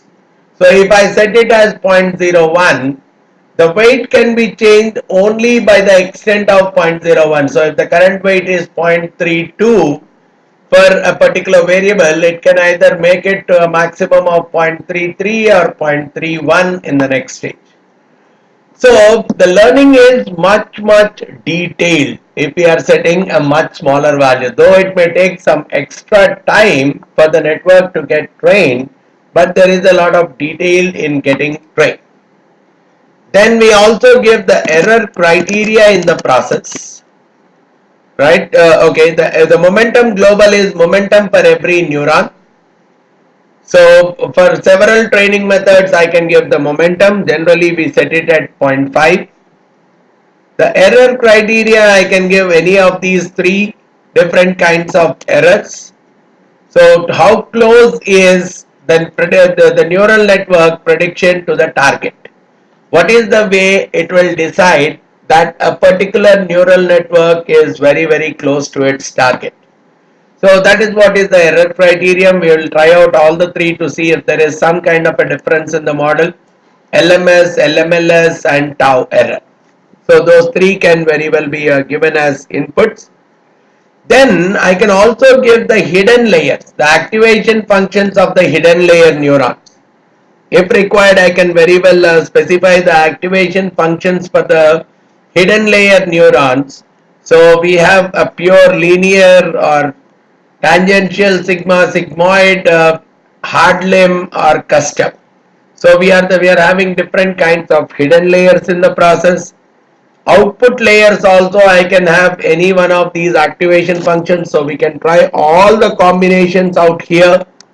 And the method, the training methods, there are 4 different training methods that are supported, which is adaptive gradient descent with momentum, batch gradient descent, and batch gradient descent without momentum. Probably we may not be knowing mathematically how each of these differences are getting reflected, but what we can very well plan out is keep doing this process again and again with different values so that we can see in which case our output is coming out to be more and more appropriate.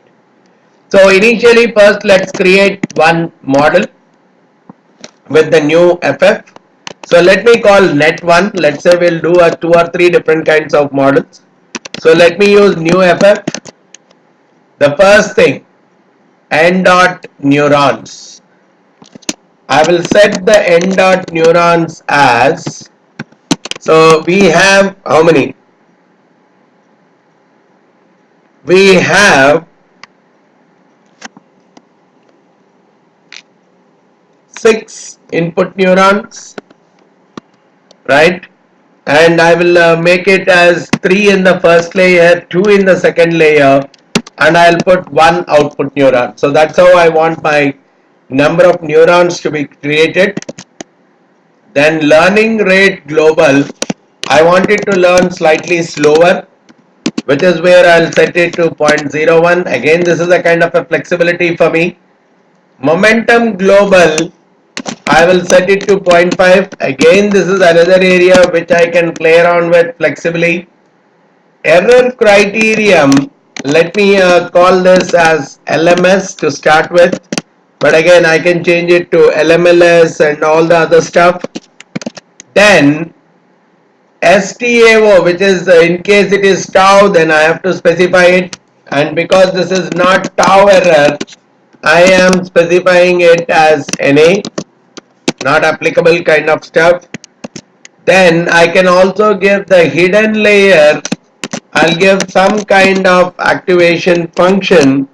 Let's say I want to give sigmoid function for the hidden layer, whereas for the output layer I may want to try something else. So again, these combinations, let's say for output I want it as pure linear. Again, not necessary, you can try playing around all of them. And finally I'll also give the method any one of these 4. So let me just take it as adapt GD. And if I am giving it with momentum, yes, the momentum value also will be considered. Otherwise here the momentum value is not considered. So probably now you know you can very well change different kinds of models altogether. Now similarly, let's change one more. Right, in one of them, let me change it to GDWM. This is with momentum. Right, and probably if required here I'll just alternate it. Here I'll take for the output, let me take sigmoid, and for the input layers let me take linear, just for trying out different models and seeing how the overall result is going to come out. Instead of LMS, let's say let me try LMLS, which is the logarithmic, the second L that is coming out is for logarithmic squared errors. And let's say the learning rate slightly, let's speeden it, making it 0.05, and let's call this as net2. So like this you can create. So if your correct activation functions for the hidden layers. So otherwise let's set it to 0.01 itself so that all of them are learned at the same rate.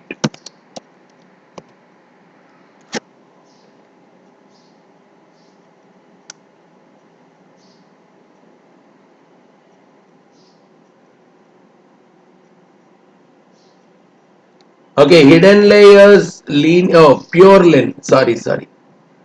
I can't use it linear, it is pure lin.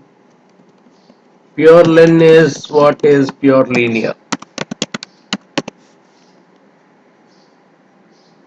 Right, I can very well go with global learning rate of 0.05, not an issue. Okay, so we have created net 1 and net 2, which are the two different models for the creation process. So now we have understood the creation of the neural network first. This part is clear for us. So multi-layer feed-forward neural network first expects that we create a neural network using new FF kind of a function, wherein I have to give how many input layers are there, how many hidden layers are there, and what are the how many nodes are there in the input layer, how many nodes in each of the hidden layers, and how many nodes in the output layer. And I also need to specify learning rate global.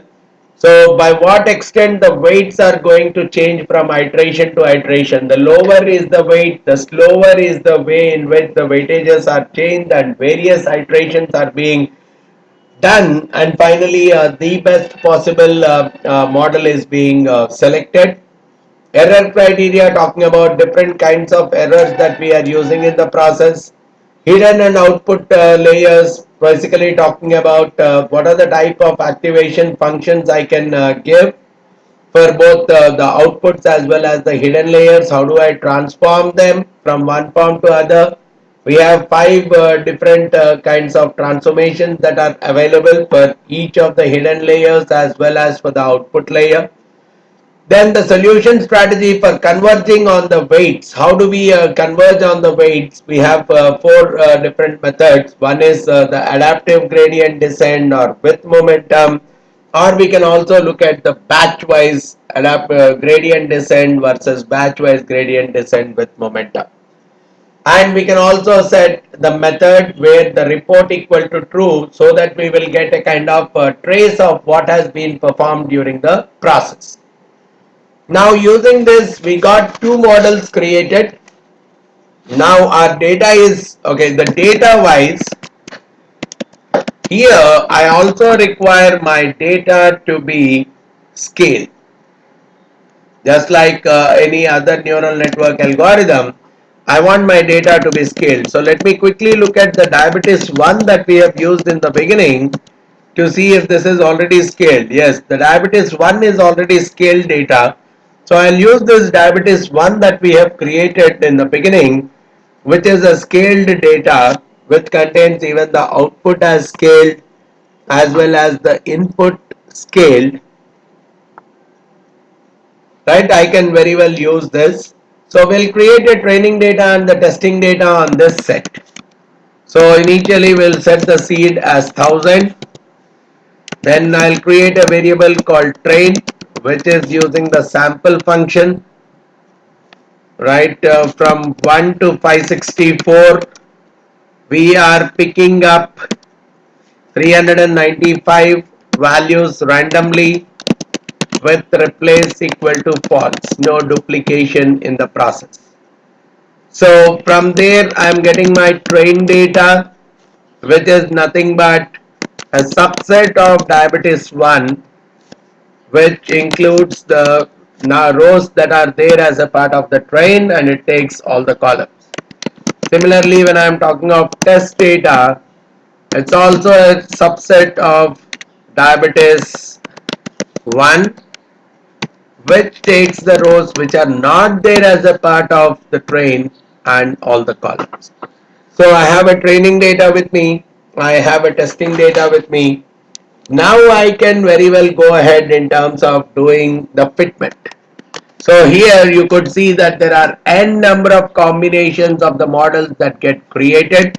So I'll call it as fitnet 1, right, where I'm using the neural network 1 for the purpose. So I'll say train. Now if you look at the model, what you have to give here, first thing it takes train. The neural network is something you have to give. So let me give net 1 first. That's the neural network that I am providing. I have to give p values and the t values. So let me take the p value from the training data, right? I'll take the p values from the training data, the training set input values. Only input values I have to take. So from the train data, I'll take all the rows, I'll take all the columns except the seventh column. That will be my input values. Then T, which is containing my output values, that also I can very well take from train data. The output values also I am taking from the train data, all the rows and only the seventh column. So I have taken the output as well. Now I don't want p-value and p-val and t-val because I'm not looking at early stopping of the algorithm. Error criterion, initially let me set it at LMS itself. For the first model, anyhow the error criteria is LMS, only in the second model it is LMLS. Then report, let me set it as true so that I'll get a trace of what has been performed during the process, right? And again, if I don't show ensures, if I show ensures, it will show me the process for each of the number of steps, and show dot step is telling me each of the steps. So all these things let me not bother too much about, right? I can do n number of steps in the process, so let me not go ahead with any other input values. I think this should be sufficient for me for the training process. Let me just see, and if required I'll give some additional input. Okay, I think it requires n dot shows. So n dot shows is typically talking about number of times to report, and that too if the report is true. Now that we have set report equal to true, I have to specify a number of times to report in the process. So let me just check n dot shows as 100. So I'll say 100 times you do the reporting process. Now let me see if the model is learned. Now still we have show dot step. Show dot step, number of epochs to train non-stop until the training function is allowed to report. That is what I have to give a show dot step. Oh, sorry, I can set n dot shows as 10, whereas show dot step I can set it to 100. Show dot step I'll set it to 100 because number of epochs to train, number of records to train non-stop until the training function is allowed to report. So what is the kind of a training process that has to typically get in? So it has shown 10 times LMS 65, 63, 62. You could see that LMS has come down over the process. It has come to the extent of 58.58 is the kind of error that has come in the process. Now similarly, let me try fitnet 2. Right here itself, let me try fitnet 2. I will use net 2 as an input. The train data will continue, the test data will, the training input, training output are continuing. Error criteria, I can go with LMLS, and all other things I can keep them to be the same. So this is the fitnet 2. I am using two different models. So here I could see that 3097, 3079, and probably after a certain stage 3021, the decrease is very marginal. So this is how the model has been. The feedback from the feed forward from the model is typically improvising the model for each of the processes in this kind, each of the steps in this particular mode, which is resulting in improvisation of the model altogether. Now these two models that we have got, now I want to go ahead in terms of executing this on my testing data. Right now I have the whole model with me. So if you look at typing the name of the model, first of all, to see what the model has given, fitnet 1, there are so many things that have come as a part of this fitnet 1.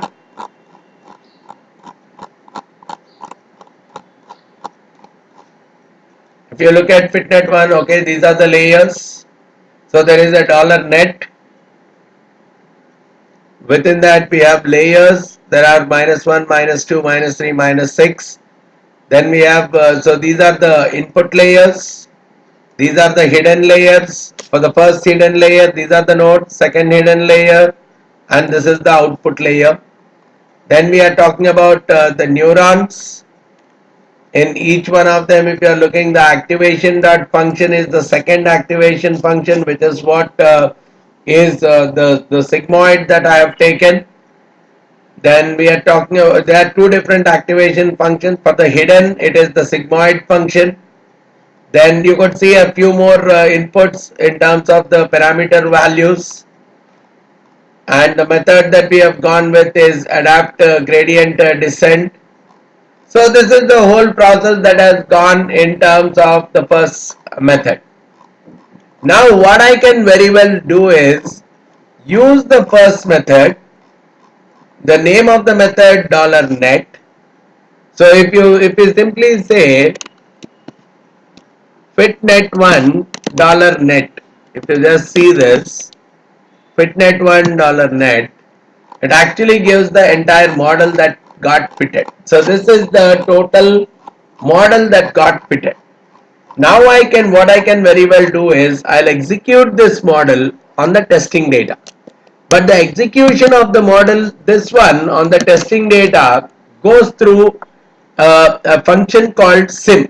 We are trying to simulate the stuff. Calculate the value of the output values of the neural network for a given data set. So this is what typically goes.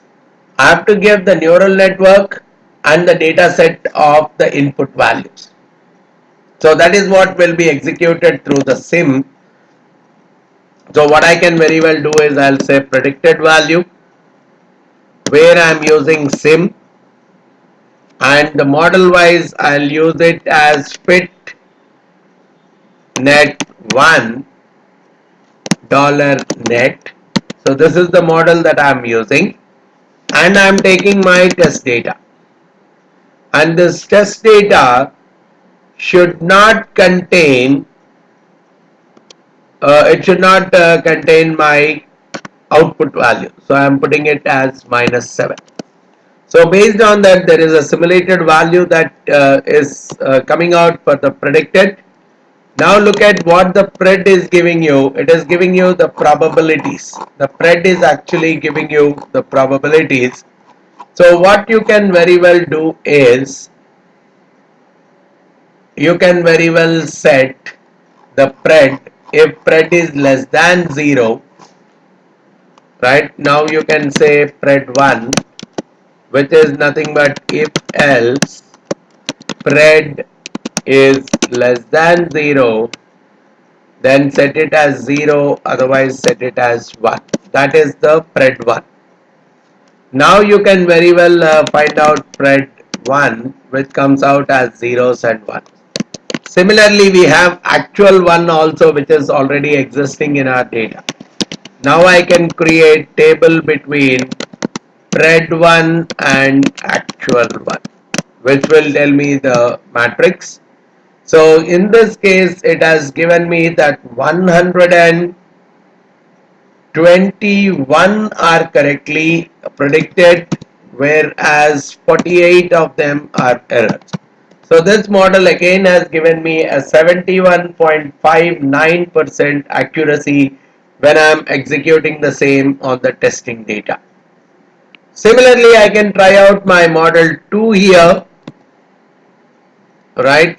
So now we can do the prediction with respect to fitnet 2, all else remaining the same.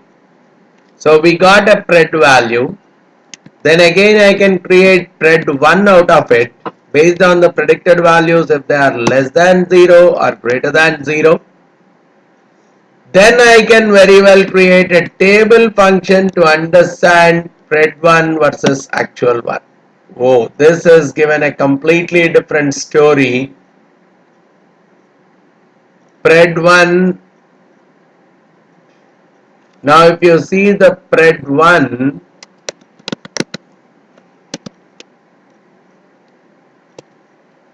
Oh, pred 1 has actually given all the ones itself because this is a logarithmic. Let me just see how the output is working out here.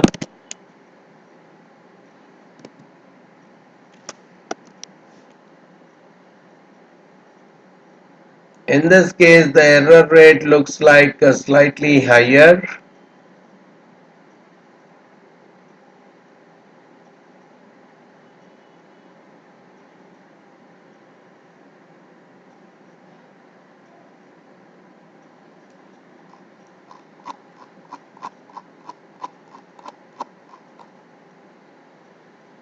Let me just check it again. So let me go with the pred value. Yeah, here the pred values are coming out to be completely in the z. So I have to check it with respect to 1 here rather because this is a logarithmic. So the values have a logarithmic transform. So basically I have to set them with respect to 1 rather than with respect to 0. So as long in all the cases I am getting 10 to the power of itself, right? Either I am getting it as 1 or I am getting it as very heavy negatives.